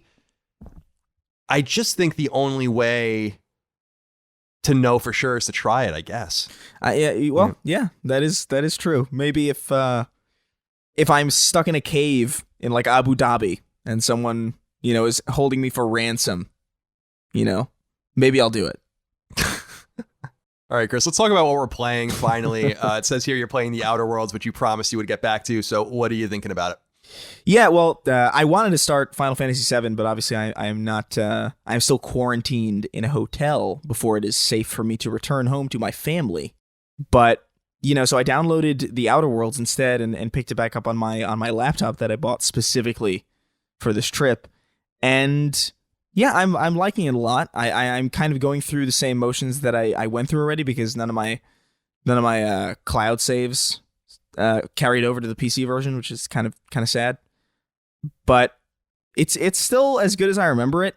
It's really charming and really cool, and the amount of shit that you can talk yourself out of is really satisfying, and it feels like a proper Obsidian game, and I'm really happy with it still.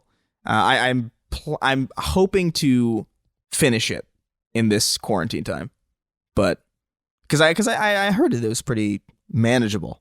I heard it's not supposed to be like incredibly long, which is nice actually, especially for a game like that, especially for a game that looks like that too, because it looks like one of those games that's gonna take for fucking ever to play when you just take a glance at it. Tell me a little bit about your hotel setup. So you don't have a console with you just have a PC? Yeah, right now I just have my gaming laptop. I actually have Wasteland 3 on it too. I might get around to that, because that's on PS4 too, right? Yep. I know it's a Microsoft Exile game, owned by and Exile is owned by Microsoft, but yeah, they did put it out on PS4. Yeah, no, so I'm just sitting in a hotel, upstate New York, around my parents. My parents actually don't know I'm here. I'm planning on I'm actually getting tested tomorrow to make sure I'm not bringing any deadly contagion. But I'm planning on just kind of surprising them, kind of dropping in. I think it'd be a nice kind of little surprise. Oh, I think they're really excited. They'll be really excited about that. Now, do you have to isolate yourself like this, or are you just doing it to do the right thing? I've often wondered that, because I've not really traveled. I've not left Virginia at all since this happened. Actually, that's not true. I went to North Carolina to get Rush, but other than that, I've not really been out of Virginia at all since this all began. So I don't know. Are they like tracking you and your movements and stuff like that? They kind of insinuate that when you get a ticket. They're like, oh, hey, if you're going from LA to New York or New York to LA, you kind of have to, you gotta isolate yourself in a hotel for 2 weeks or whatever. And you don't really have to do that. They're obviously not tracking you with drones or anything. Right. It is, I think, a really strong recommendation that if you are caught breaking, you could be fined heavily for. But I'm doing it for both reasons. I just, I don't want to be an asshole. And also, I just think it's a smart rule. So, yeah, no, I have no problem with that at all. I was just wondering because I'm wondering what's stopping you from going to JFK and then just driving home. Yeah, no, exactly. Really going to stop you? Yeah, I don't know. All right, Chris, I got to say, so I've been playing a little bit of Mega Man 11, a little bit of Antiquia Lost, all this stuff that I've been talking about, but I started up a game that we talked about last week that I said sounded really interesting, and so I wanted to give it a go. It's called Wintermoor Tactics Club, and it's WINTERMOOR Tactics Club. And I got to say, I love this game. It's one of the most charming, cute games I've played in a really long time. It takes place in 1981 at like some academy, like some high school. And these 3 kids are in a Dungeons and Dragons club, but they call it C&C. It's like Curses and Catacombs or something like that. And they play together. They're in this club, and there are all of these other clubs, and the clubs are like outrageous. It's like the Equestrian Club and all these. It's really, really funny. Like there's all these. One of them is like the Young Monarchists and stuff like that. There's all these different clubs, and the principal or the headmaster of the school has this tournament to see who the ultimate club is. So you have this tournament in snowball fights, but the snowball fights take place on the C&C board, and they all imagine themselves as their characters and the enemies in the game they play. It is really, really good. It's really cute, and I'm super charmed by it. I highly recommend it. I gotta recommend this game to people. That's awesome. It's not very difficult. It's kind of almost in a way like, it's like what I always say about Pokemon. It's like baby's first role-playing game. It kind of has that vibe with tactical role-playing games, like turn-based strategy games. It's not really very difficult. It's not real time at all. You don't have that many options. Yeah, it's more about the environment and the storytelling, and I don't know. I just find it really likable. And as of the time that we're recording this, it's actually discounted for PlayStation Plus subscribers. So I think it's like $15 or something like that. I think it's a great game. I encourage people to at least take a look at it, watch a trailer, see if you like it. But the word that keeps coming to mind, and I've said it several times already, it's charming. And I don't know that I'm like charmed by games very often, but I I dig this game a lot. Like the main character is this like black girl. She's really nerdy and she's really into her character. She's into like fantasy novels and all this kind of stuff. And then there's the C&C master, the catacomb master, as opposed to the dungeon master, is a guy named Colin actually in the game. And he's like really nerdy. And then there's another kid that's in your group and he's like an anarchist and he's like spray painting things on the walls. And he talks about how the principal's like a fascist and stuff. It's very, very cute. A lot of charm here. So definitely check it out. Wintermoor Tactics Club. If you're interested, I'll have more to say about it next week. Hopefully I'll beat it by then. All right, Chris, let's get back into the news now. We're going to skip all the way back down to the things that we didn't talk about yet that have nothing to do with the event as it just stood that we talked about, because there are a few other things to discuss. We're actually publishing this early. Yeah. So we're going to go like 9 days in between episodes. So we might as well clear the docket while we can. Number 10, the long rumored no-brainer Mass Effect Trilogy is almost certainly real now that it has leaked, complete with placeholder box art on a Portuguese online retailer's website. The collection will be called the Mass Effect Trilogy Remastered, and it'll come to PS4 and elsewhere, though it remains to be seen when. It's long been assumed and even heavily rumored that it could come out rather quickly, even by the end of this year. BioWare's Mass Effect Trilogy began in 2007 and ended in 2012. We didn't actually get the full Mass Effect experience on PS3 until 2012, when both the original Mass Effect and the third game launched on the console. We got Mass Effect 2, people might remember, before we got 1 on PS3. Ever since, those games have been isolated on PS3 hardware for PlayStation players, so this would be a great way to give both old fans and newcomers fresh access. It's not quite as bad as Wii U getting Mass Effect 3. Remember that? That was like the weirdest thing ever. Wait, when did they get Mass Effect 3? What was that? Wii U, Mass Effect 3 was a Wii U launch game. And the only reason I remember that is because I reviewed it at IGN. And that's when I realized that the sticks were below were below the face buttons, which was above them, which was driving me insane. So yeah. And anyway, a lot of weird release stuff with Mass Effect Trilogy. I don't know why EA is being so cagey with this. Do you have any theories on why they just won't fucking announce this game? I don't know. Maybe they want to. Maybe they want to just have one of these weird surprise moments. But I feel like everybody kind of knows that this is happening. Or at the very least, people have been expecting this kind of thing for a while. So I don't know why they don't just put this thing out or make it official and just make a lot of money. It just seems like something that they would be totally into doing.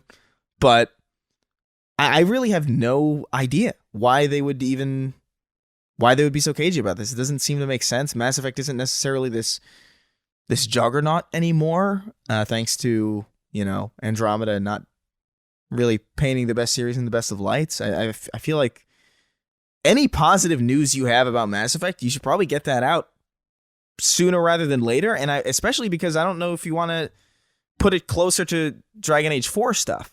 Yeah, that's the point. Like, the only other theory I have is that maybe they're going to announce another Mass Effect game. And this is going to be, because, it's been 3.5 years since Andromeda. So maybe they're going to try to time it around that. I don't know. I mean, I don't have any real theories. I'm a little bit skeptical all the time now of the surprise announcements, mostly because all of these websites that scrape the PSN for data always leak that shit, even if it's from the first party. Either trophies leak or like a patch goes up in the back end or something and someone scrapes it and finds out. And so it's really hard for them to do that anymore, especially if they're not first party. Like, it seems like Sony gives a shit most about their own games. Like, their trophies don't pop up until really late, but it seems like everyone else's stuff gets ruined, so they don't really care. So maybe it has something to do with that. That would be pretty exciting, as if they were going to be like, we're making Mass Effect. I don't want to spoil Mass Effect 3. It would be hard to do a Mass Effect 4. I don't know how that would work. Yeah. But maybe they're going to, I don't know. Maybe they're teasing something else. But you're right. With Dragon Age coming out of BioWare soon, we think you don't want to really kind of put those things together. Maybe EA is planning some sort of event, but they've kind of, I was going to say they kind of splooged. That's a little disgusting. But all of their games are out now. So now they, because all their sports games are out. So now they have this runway to make Mass Effect something again. And they definitely owe the Mass Effect audience more than a trilogy. This was something that should have came out a long time ago. So yeah. I don't know if this ties into a new Mass Effect though. Do you think BioWare could handle rebuilding Anthem and making Dragon Age 4 at the same time as making another Mass Effect? Probably not. I mean, so as I understand it, the Austin spinoff of BioWare is the one that's fixing Anthem, and Dragon Age is being made in Edmonton. They did make Mass Effect and Dragon Age together in Edmonton. I don't know if that was before Austin existed, and I don't know if they have that kind of functionality there anymore because they were working out of Montreal too. Edmonton didn't make Andromeda. So it could be a thing where Casey Hudson's back in the fold.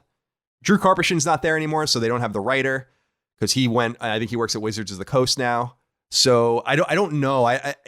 It just seems like a weird thing to release out of nowhere if you're not going to continue Mass Effect anymore, which I think a lot of people were assuming after Andromeda. It just seems like a weird thing to spit out. Yeah. You know? I think they might be testing to see like what. That's typically what these remasters are for, specifically like these collections, right? It's kind of like either to, reinvigorate an already existing great franchise or to just sort of test to see what the interest is. I think we will be getting another Mass Effect. I think that's kind of guaranteed just based on how big it is, but I don't know. This could be just like a nice little roundabout thing to kind of put out in, I don't know, when would you expect this kind of thing to release? Like December, like maybe like January or something? The trilogy, yeah, I would assume it's a smart like December. Let's see, let me look at the calendar here because I do like December releases for very limited games. So the 1st of December is a Tuesday and the 4th is a Friday. So those 2 dates would work. I don't think you can go any later than that. Yeah, but that gets you after Black Friday, after the new consoles. A little bit of the excitement is gone now. If you charge, let's say, $40, pretty attractive price. Maybe you can even get it to $29.99. That would be pretty attractive, especially because they're not remakes, based on the limited information we know. But I don't know. I mean, you make a good point that BioWare seems to be slowing down. They also seem to have their hands full. And also they seem to really not be going at 100% recently. So it might not be wise to give them too many properties. And I think you and I are both of the same mind that we're most interested to see what happens with Anthem out of them. I just want to see if they can save it or not, because that would be one of the great turnarounds of all time. Up there with Final Fantasy XIV and stuff like that games that were just saved from the brink. Very unlikely to happen. Yeah. All right, let's see here, Chris. This isn't a huge surprise. Number 11, not shockingly, popular FPS Borderlands 3 is coming to PlayStation 5 natively, according to publisher and developer Gearbox. The great news here is that if you own the PS4 version, you'll be able to upgrade to the PS5 version at no additional cost to you, and better yet, all of your DLC and other extras, saves, and more will come along for the ride.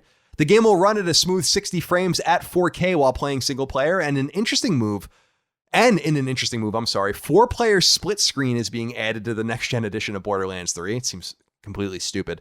New DLC and add-on content will be coming after Borderlands 3 migrates to PS5, and that content will be available for both PS4 and PS5. Gearbox doesn't note when Borderlands 3 will be available on PlayStation 5, however. I don't understand this 4-player split screen thing. It's a cool idea to throw. How many people even remember playing 4-player split screen anymore? When you think about like the younger kids, like who is this for? This just seems like a weird thing to do. I'll be interested to see how it runs, rendering the game 4 times. That'll be very interesting to see. But you're not really into Borderlands 3, as I recall. I put it down for a little bit. It's actually the game that got me back into Destiny 2 because I got frustrated with it with one particular. What a nice compliment. Yeah, no, I mean, there was a point where I just kind of got frustrated with it.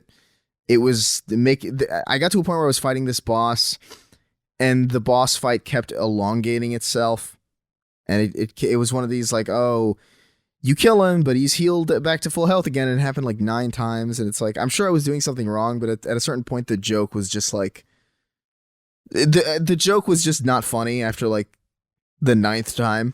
So I was just like, all right, I'm going to put this down and play something else because I still want to play a looter shooter right now. Right. But I think I might. It's been long enough that I probably would jump back into it on newer hardware because honestly, one of my main complaints, aside from that one really unsavory gameplay experience that kind of tarnished it for me, I felt like it didn't run very well. Like the UI would be very laggy. I don't know if they maybe patch that in the future, but the version that I played was, in my opinion, like reaching a level of, almost kind of unplayable with how ridiculously slow the UI is, because Borderlands is a game that's like super menu heavy. Like you're in your menus a lot in Borderlands. So like the idea that like half the experience doesn't run well and it's just menus was just like super just unappealing at the time.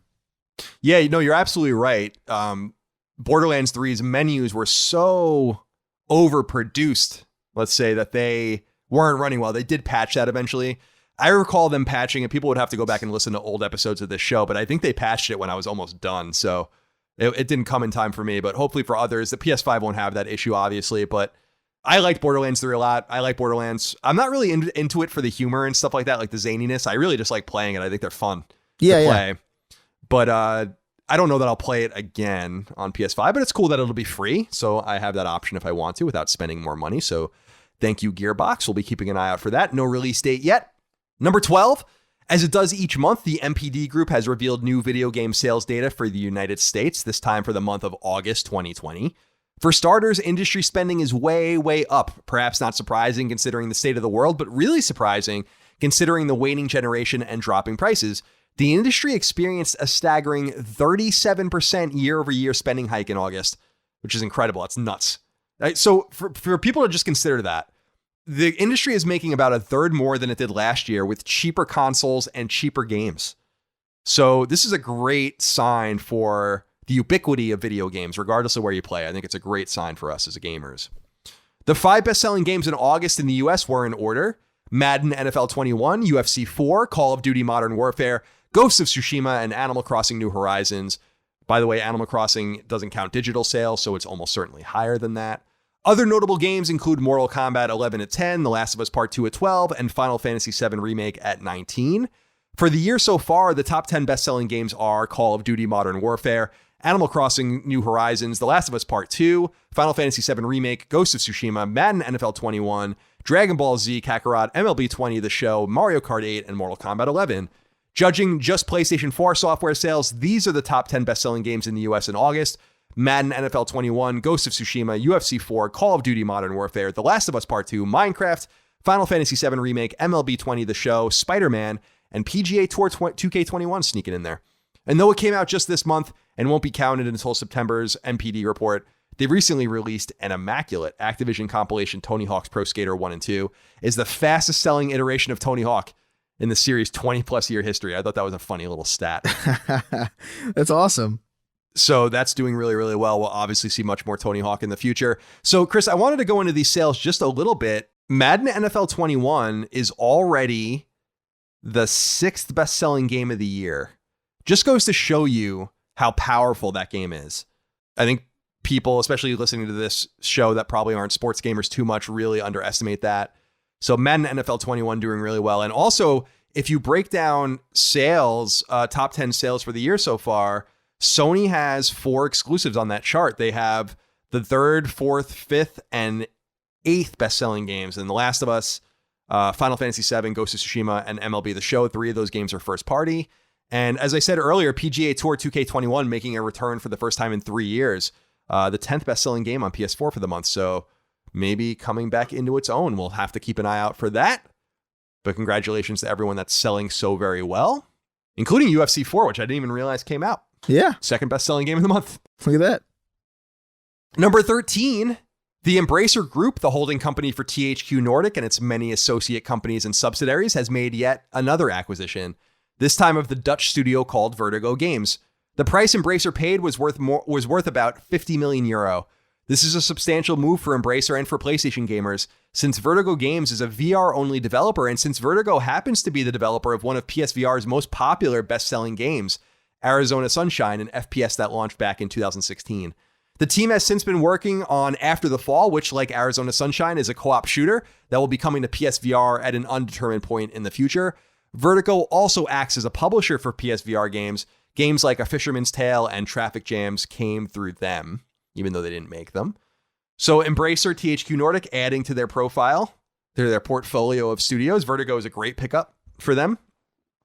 A very notable PSVR studio. Arizona Sunshine I never played, actually, but people love that game, and it's always in the top 10, as you might recall, in PSVR games sold. So congratulations to the newly minted millionaires at Vertigo Games. Number 14, during last week's episode, we speculated as to why Ubisoft's upcoming game Immortal Phoenix Uprising randomly changed its name, having been previously called Gods and Monsters. We assumed it had something to do with trademarks, and it appears that is indeed the case if a report from website TechRaptor is any indication. The website notes that when Ubisoft applied for the trademark for Gods and Monsters, it was contested by none other than Monster Energy, the company that owns, amongst other Monster-related brands, Monster Energy drink. The opposition reads in part, quote, "A poser will be damaged by registration of the applications in that applicant's mark so resembles a poser's marks, ellipsis, as to be likely when used on or in conjunction with applicants' goods and services as to cause confusion or to cause mistake or to deceive," end quote. Ubisoft actually fought back, and after going back and forth, the two sides decided to settle, and Ubisoft ended up changing the game's name as a result. So I was right about this being way more to this than just renaming the game. Yeah. They must have had some sort of trademarking issue a la Rockman/Mega Man, so that was the case. If you give a shit about Immortal Phoenix Uprising. Is it Immortal? I thought it was Immortals Phoenix Rising or something. Oh, Rising. You're right. Maybe it is Rising. Also, how the hell does they can't possibly own the trademark to the word monster, could they? No, I think that this isn't. It's funny because do you remember Monster Cables? I don't know if that's still a thing anymore. They were also really insane about protecting that trademark. And I think it's tough because the word monster is just so ubiquitous. This is why I say you should just trademark shit. I trademark my names. I know you had a problem with Snark Tank recently with the people that, by the way, that was really funny. With the people that also ran a podcast. Well, what a bunch of self-important assholes. Yeah. So always protect your IP, everyone.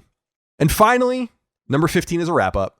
The official PlayStation blog reports that adventure game Touhou is coming to PlayStation 4 at some point later in 2020, and that first-person hack-and-slash game Until You Fall is coming to PSVR on September 29th. Website IGN reports that sci-fi game The Invincible has been announced for PlayStation 5 to be released at an unknown point in the future. It's worth noting that that's a Polish studio making that game with some people that worked on The Witcher and Cyberpunk, if you're interested. That Don't Nod's thriller Twin Mirror, which was announced a long time ago, is coming to PlayStation 4 on December 1st. That action game Ghost Runner is coming to PlayStation 4 on October 27th, and that horror game Amnesia Rebirth is coming to PlayStation 4 on October 20th. Website Gamatsu reports that WayForward is making a Ruby game, that's RWBY, that's the Rooster Teeth anime, to be released on PlayStation platforms in 2021 by way of Arc System Works. That farming game Harvest Moon One World has been delayed and will now come to PS4 on March 2nd next year. That third-person shooter Foreclosed is coming to PS5 in addition to the already revealed PS4 version in 2021. That adventure game The Uncertain Light at the End is coming to PS4 in 2021. That side-scroller Bladed Fury is coming to PS4 on January 21st, early next year. That adventure game Iris Fall is coming to PS4 on January 8th, early in 2021. That action RPG Zenjin has been delayed to 2021 on PS4. That action platformer Golden Force is coming to PS4 later this year, and that horror game The Origin Blind Maid is coming to PS4 early in 2021. Website Push Square reports that 2D platformer Monster Boy and the Cursed Kingdom is coming to PS5 at an unknown point in the future, and that Saturn-centric Panzer Dragoon remake will be coming to PS4 also at an unknown point in the future. And finally, developer Ember Lab has revealed that its eagerly anticipated PS4 and PS5 game Kenna Bridge of Spirits, which was originally due out this year, won't come out until early 2021. By the way, as far as Ruby is concerned, RWBY. So I co-founded Kind of Funny, and we worked with Rooster Teeth, and I had no idea how to say that name. And we used to go to Austin to see them sometimes, and I was taught then that is pronounced Ruby, which I did not know. I had no idea. And I still don't really understand what it is, but that's neither here nor there. All right, Chris, new game releases. There aren't too many of them this week, but as tradition dictates, you will go first.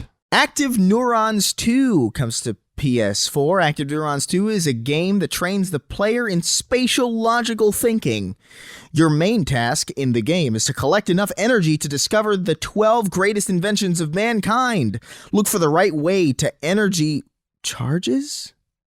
That's what it says. I didn't edit this, so that's just bad. That's just a typo on the PSN. Okay. Yeah, look for the right way. Look for the right way to energy charges using obstacles in the level. Avoid dangerous obstacles. They are destructive. Teleport from one space to another to get closer to your goal. Solve tasks on memory and orientation in space to get to the blocked areas. Destroy, move, and combine objects on the levels to get to energy sources. All right. We'll do that. Inertial Drift comes to PS4. Forget everything you know about drifting. That's easy enough because I don't know anything about drifting. So I'm going to do that. Set in the 90s retro future, Inertial Drift is an arcade racer with a devastatingly unique handling model and unbelievably satisfying twin-stick drift mechanics. Inertial Drift offers a whole new level of accessibility and challenge to the arcade racing genre for a driving experience genuinely unlike anything you've played before. Spelunky 2 comes to PS4. Spelunky returns in this greatly expanded sequel to the original roguelike platformer. Meet the next generation of explorers as they find themselves on the moon, searching for treasure and missing family.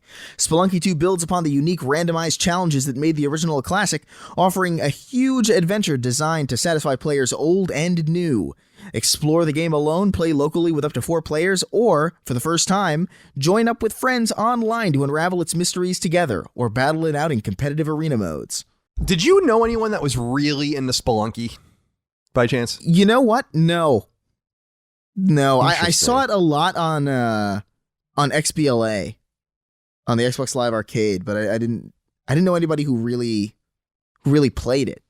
It was like a big phenomenon when I was at IGN. Like, people really loved it. And I was looking at Spelunky 2, and I don't feel like it looks exactly the same from a gameplay perspective, but the graphics don't have the same charm. I could be wrong, but I think they made it in 2.5D, and I don't recall the first Spelunky being 2.5D. Oop.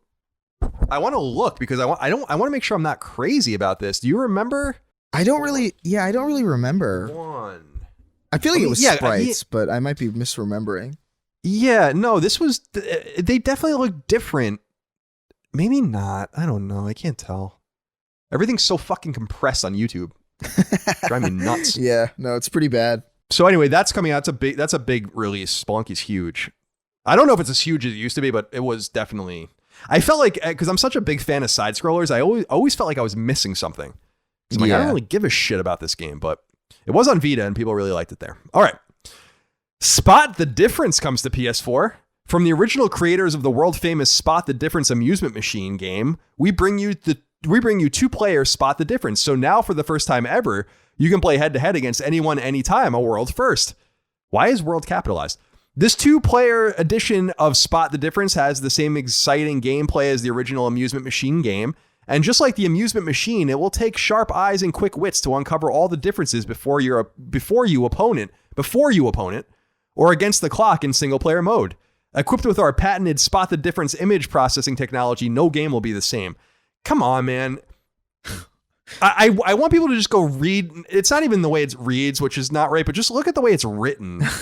If you go to the PlayStation Network, like, why doesn't anyone care? It's so weird. It doesn't get better. It's so weird. Why doesn't anyone care? It doesn't get better. The True comes to PS4. The game is a spin-off of Laws of Machine. In the game, you have to play as a young girl named Sarah who has to find out what happened in Robotech Lab. To figure out what really happened in the lab, you have to reach underground Asindo Lab, where it sounds Russian. Yeah, it definitely. I'd be shocked if this game wasn't Russian. The trail that Sarah found in the memory of a robot DR12 leads. While playing, you have to solve puzzles, fight with strange creatures, and finally find out not only what actually happened in the Robotech lab, but also about who Sarah really is. The player has a portable teleport gun, which can freeze, burn, spin water, and move the objects. Challenge yourself and learn the truth. Spins water like a microwave.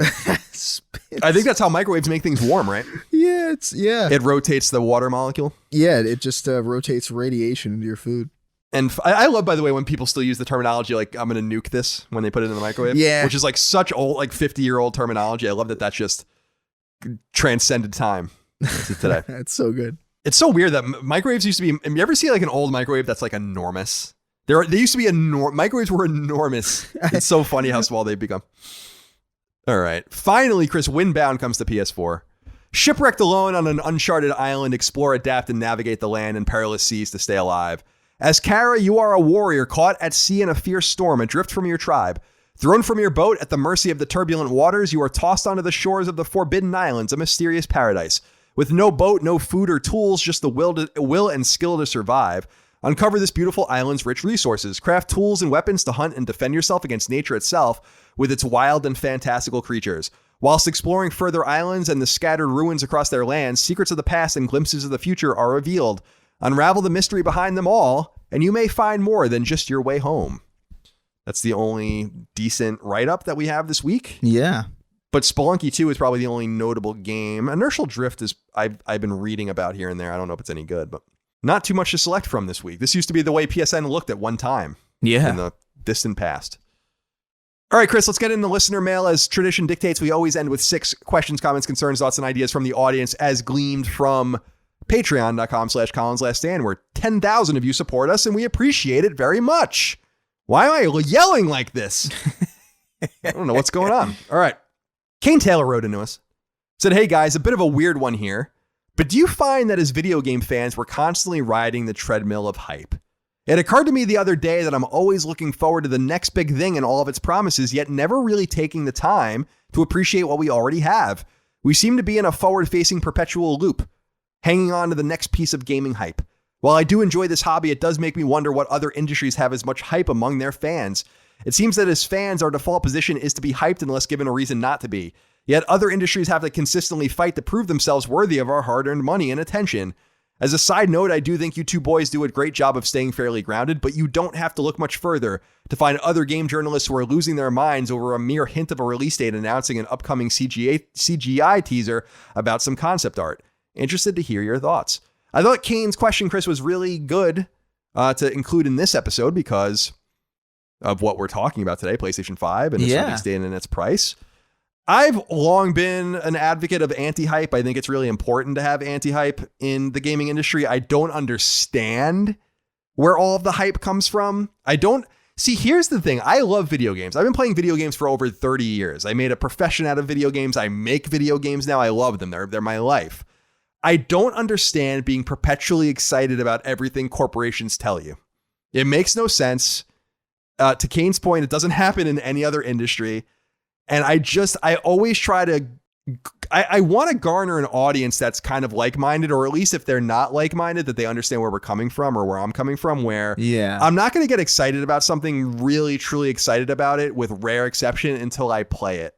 And you announcing a game is not going to do it for me. The only exceptions to this are probably like Castlevania and Mega Man and a few other things. Like if they were like, we're releasing Final Fantasy VI with trophies, I would shit across town. I'd be so excited, but I don't understand the hype. And I'm so glad Kane sees in our show that level of anti-hype that I really think is important. What do you think about what he has to say? Yeah, no, I agree. I feel like I always, I talk to a lot of people, and they have varying degrees of like whether or not they're hyped about stuff or whether or not they're kind of jaded. And I feel like I'm always of the position where it's like, I'm always going to be excited to see shit that I know I'm interested in. But I do think there's a difference between excitement and hype. Like, I think you could have a healthy level of excitement for something without giving into like insane hype. Like, I am excited to play Cyberpunk 2077.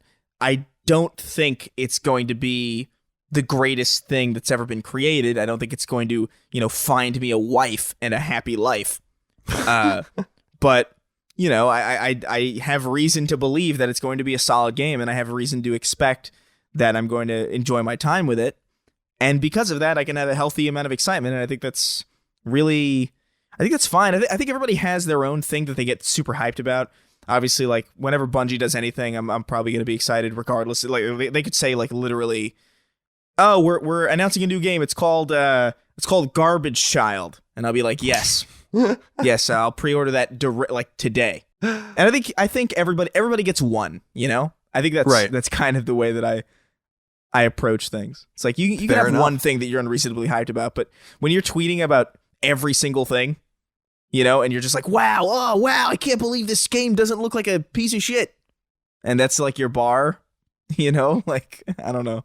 It's a bit much. I'm on one hand, I really hate the video game industry. Like just the industry itself. I got news for you, Carl. Yeah, Don't ruin it for me. Oh, I work in the industry. That's too bad. So I just, to me, I don't like the way I feel like the gaming industry and the way it's covered is a little shameless.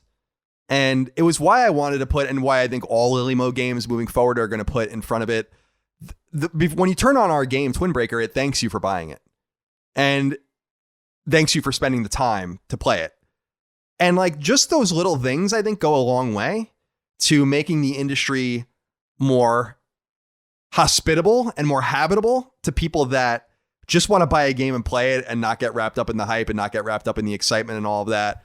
I appreciate people's excitement. I think it's really cool to be excited and to be energetic, but I think that people are often victimized by their hype. Yeah. And then they get hyped up again, and then they get victimized by it, and they get caught in this loop that I think is incredibly destructive. And it's peculiar because why would you allow yourself to get caught in that loop? Why won't you learn your lesson after a while to not just trust the hype of a publisher, to not just trust the media? You know, again, half of the Harry Potter story on Kotaku is about how J.K. Rowling is transphobic. I got to tweet that out later. That's too funny that I predicted that. I love that. I love that happened in real time. I told you, motherfuckers. Stop doubting me. Stop. When are you going to learn? Why am I screaming so much today? It's an exciting day. Yeah, I guess so. All right, Dick McFarmhouse wrote in. I don't think that's his real name. That's an amazing name. He says, hello there, CM Twinsies. Have either of you been keeping track of the game BPM, bullets per minute? Right now, it's only on PC, but has been confirmed to be on its way to consoles at a later date. It's a rhythm-based game that plays like Doom and a roguelike gameplay loop. I've got to say that it's pretty damn neat, especially as someone who is a musician that loves Doom and roguelikes. This game also seems right up both your alleys, so to speak. Chris, have you seen this game at all? I actually have been keeping an eye on this game. It looks great. Yeah. And it just came to PC. Yeah. No, they actually reached out to me recently because I was a friend of mine, Skill Up. He's like this Australian YouTube games reviewer. Yeah, I follow him. Yeah. Yeah, he posted like a clip of him playing, and I was like, this looks like amazing. This is like a rhythm-based Doom, and then they reached out to me and sent me a code. I never got it. I assumed it just got lost in my many emails, but I got it today because I think it came out like either today or like yesterday, and I got it on PC, and it is cool. It is really cool. I'm excited for this to come to console where I could play it comfortably because I'm kind of bad with mouse and keyboard, and it doesn't feel like they've gotten the controls quite right in this version quite yet. But no, the premise of it is awesome. It's a rhythm-based Doom game basically, and it's super cool. It's super cool. It's exactly my kind of game. Yeah, it looks great. People can go look up footage of it. There are reviews out now on PC. It's from a studio called Awe Interactive. They self-published it. It is on Steam. And as Dick McFarmhouse let us know, it is coming to PS4, I think. I don't know if it's coming to PS5 as well. It might be. But yeah, it looks great. And I love first-person games. I love first-person shooters like Chris does. And so it's always nice to get something that's truly unique. I don't mind playing Call of Duty and all of those games that are a little more generic. I like the way they feel. I like to play them. But having something unique, like a truly new idea, is different. And I like that. So I want to support it when it comes to PlayStation, and I will do that, Dick McFarmhouse. So thank you for writing in and letting us know. Skull Hottie wrote into us and said, hey, peeps, I was wondering what your thoughts are on game opinions you hear from people who didn't finish the game. Although it's very understandable that people don't finish all their games, can I really take someone's opinion on The Last of Us Part 2 seriously if they quit playing before they beat it? Does this affect how confidently you yourself speak about games you've played? I self-edited that question from Skull Hottie, by the way, because I don't want to spoil The Last of Us Part 2. So just wanted to throw that out there. It's not verbatim what he said, but how do you feel about hearing people's opinions, Chris, if they've not seen a game through to completion? Because I feel like this is an issue that is far overplayed, and I don't think you need to see a game through to completion to have a valid opinion on it. And I wonder what you think of that. Yeah, I don't think you necessarily need to. I think if you're trying to deliver a content complete review of something and you know, review something as a complete package, I think there is a little bit of onus on you to finish the title at the very least. But if something is unspeakably bad, you know, you don't need to finish it to know that it's bad, you know? And honestly, like, I think the same thing goes for things that are good. I think, you know, there are occasional exceptions, I guess. Like, I guess a lot of people would consider the ending of, you know, Mass Effect 3 to be, something that undoes all the good of the game up until it. I kind of disagree with that.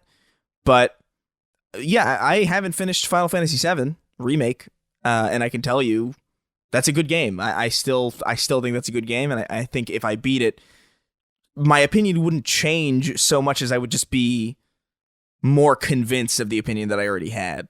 So I don't think it's necessarily like imperative that you finish it, because there's no way I'm going to finish Ride to Hell Retribution to tell you how bad Ride to Hell Retribution is. Ride to Hell Retribution is bad from the first minute. And Tony Hawk Pro Skater, by the way, is great from the first minute. Like there are some games you just know, man. And you just don't need this weird completion mentality. Yeah, I feel like I think you make a lot of good points here, because I think that the most valid opinion on a game is if you've beaten it, probably. Yeah. I think generally speaking, just because you've seen it all the way through. But I don't think you have an invalid opinion on a game just because you saw part of it. I famously gave the game Amy a 2 at IGN, which is one of the lowest scores IGN's ever given. And the part of the review I wrote was that I refused to play it any further than I got because it was so bad that I think I wrote something like, that's it. I'm not playing. I refuse to play this game anymore. That's like in the review. Actually, I was supposed to interview the developer and set it up before I reviewed it. And then they canceled the review. Probably not a huge surprise. Or they canceled the interview rather. But I feel like there are plenty of examples, and depending on what you know about games and how you trust the person too. If you trust me, I think I know plenty about games, so I think you can trust me, but that's up to you. But if you can get the information you need out of a person without having played a game all the way through, I think that that's valid. And I'm well beyond the point in my life where I'm going to play a game all the way through if I don't like it, just to see if I don't like it. I spite played a lot of games when I was younger, just to play them. Assassin's Creed 2, famously, I platinumed because I hated it so much and I wanted to prove that I played it all and I still hated it. I can't do that anymore. I'm too old for that now. Yeah. I was too old for that then. What was I, like 25? You can't be doing that at 25 years old. So no. But no, I don't think it's a big deal. And in reviews and criticism, I think as long as people are clear about what they've played. Tales of Exilia is a game I reviewed at IGN, and I played it for 50 hours and I reviewed it without beating it. That's enough. And I let everyone know in the review. So if you really have an issue with that, then just don't take what I have to say seriously. So as long as you're being transparent and all of that, I don't think it's a big deal. But I can speak pretty confidently about the games that I've started. And it's very rare that after 10 hours, a game just totally changes and becomes amazing. It just doesn't happen it happens, but it doesn't happen very often. Usually Final Fantasy 13, of course, is always the great example, the 40-hour game where you have to play it for 40 hours until it gets good. I always loved that. That was the good stuff. Yeah. It's a full work week. All right. Let's see here. Michael Doro wrote into us and said, "Hey guys, I don't know if I've missed something over the past few episodes because I like to listen to you too baked out of my fucking mind." I don't think there's anything wrong with that, Michael. "But I feel like you haven't mentioned a little game called Fall Guys or haven't talked about it extensively. What's the deal? If you did have a conversation around Fall Guys and I'm posting this, I'll go fuck myself. Keep doing what you do." Well, we have talked about it, but I don't think we've talked about it extensively at all. Fall Guys is a phenomenon, man. My nephews were over. I was watching them last week, and they love playing on they have their own PS4, and Switch and stuff because I bought them for them. But they wanted to download Fall Guys and play it, and we had a little bit of an issue because I'm like, I don't want you playing on my account, and I want the trophies. And then they couldn't play as a guest, and it was whatever. They played Tony Hawk and other stuff, but they were like, they're really into this game. This game is a real phenomenon with the young people and with God, I sound so old. And with the with Twitch streamers and everyone out there. So do you have any opinions on this game? I think it looks great. I just haven't played it yet. I don't know that I really will. Yeah, I just kind of haven't gotten around to it. And it looks like there's a new thing called like Among Us that is kind of like another new thing that's like kind of like simplistic art style that's kind of becoming a phenomenon in the same way. It feels like we're getting a new one of these kind of often now. But no, yeah, I what I've seen of Fall Guys, I like. I straight up just haven't gotten around to it. That's literally it. I want to play it. It looks really fun. I won't deny that at all. It looks really, really fun. So I'm glad that they're doing well. And as I told you guys, the studio that made that game made a game that I loved called Foul Play on Vita, it's just so funny to see how far they've come and what kind of games they're making now. Fishstig wrote into us and said, hello, Sky Captain Colin and Captain Chris Mandolin. I don't even understand that reference, but I'm sure it's something. Yeah, me neither. This question is more for Colin than Chris, as he is but a young pup, but of course he can answer too if he feels the need. I just wondered if you still feel that there is a stigma for liking video games into your later years. I, like Colin, am in my 30s, and when I have told people that I am excited for the release of PS5, I still get the look of, you like video games? Aren't they for kids? I have also had people straight up ask me if I'm joking as well if I say I'm looking forward to a game such as Avengers or Spider-Man when it was released. Anyway, I hope you are both well. Keep Tuesdays and Fridays, so pizza-loving fiends. Thank you, Fishstig, for writing in. Now, Chris, you are about 10 years younger than me, so we do have different opinions on this, although I think we probably have the same opinion. I don't give a flying fuck what anyone thinks about me playing video games, me loving games, and the average age of a video gamer just gets older and older every year because older people play games. And so I think games are for everyone. Games are for children. Games are for adults. And the industry is finally starting to mature in such a way that I don't think it's unusual for adults to play games. Now, I live in my own little bubble, my own little world, and I worked in the industry, so I was amongst like-minded people. We didn't really deal with outsiders. Any of the outsiders, spouses, roommates, whatever, that we knew that weren't in the industry were familiar with the industry, so we weren't really getting judged.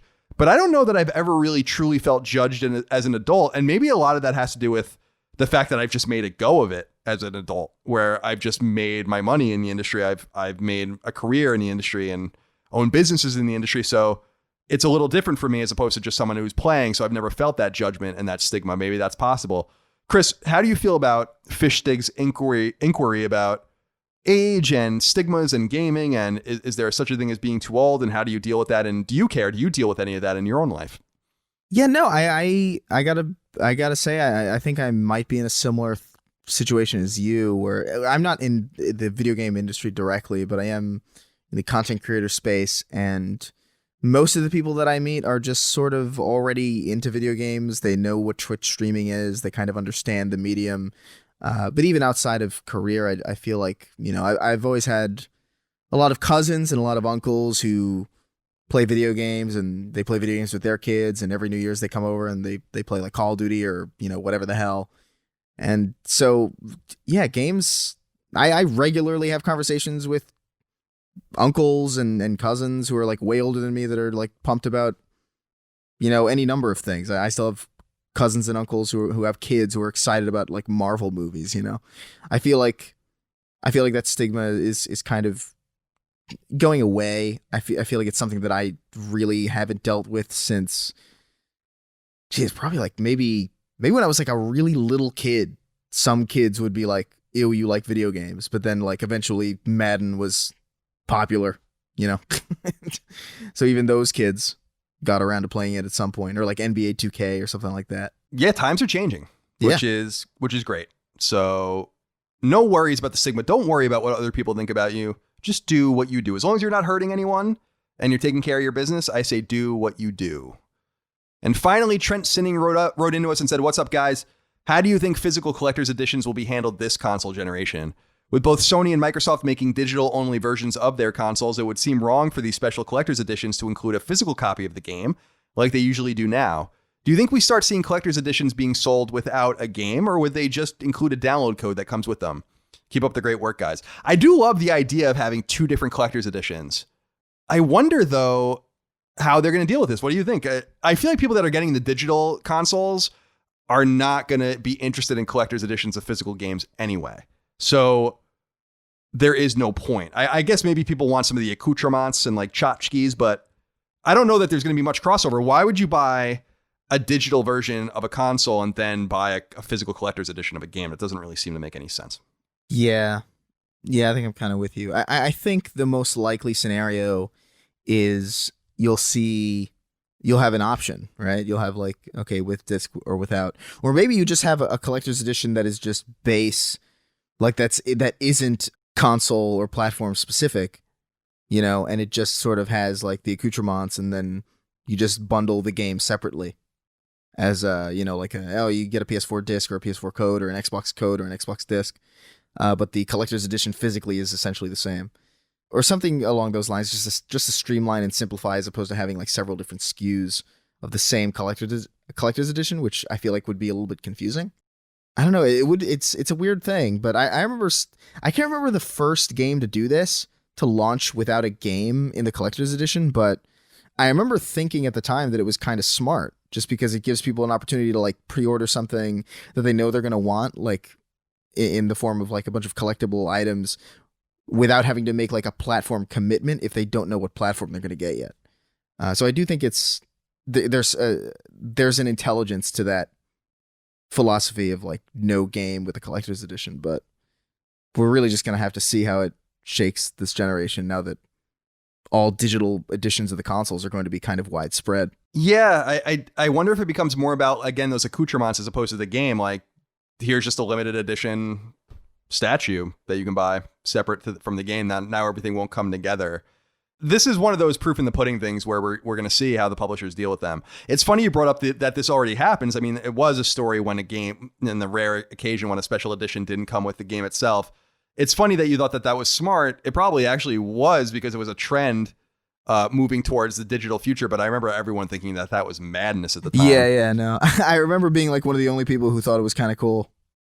That's all we got for this episode. Wow. That's it. We got it. That's all. So PlayStation 5, November 12th, $399 or $499 US, depending. Hope you guys get your pre-orders in order. Don't forget to pre-order your games, and if you want them physical as well, controllers, etc., and so on. And yeah, that's basically it. Any closing comments? What are you doing in that hotel?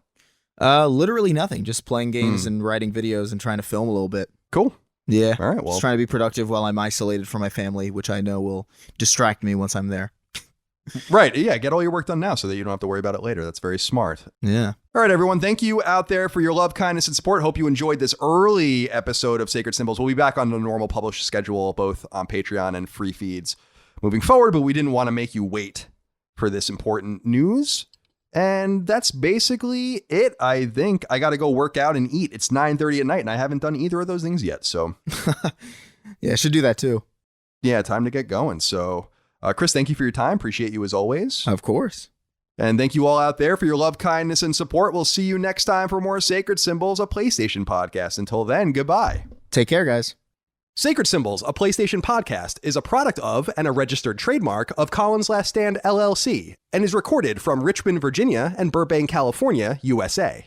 This show is conceived by, is written by, and is produced by me, Colin Moriarty. My co-host is Chris Raygun. You can find me on Twitter at NoTaxation and on Instagram at CLS Moriarty. Chris is on Twitter at Chris R. Gunn and on Instagram at Chris_Ray_Gun. Sacred Symbols is edited by Dustin Furman. To message the show online, please use Patreon's DM service.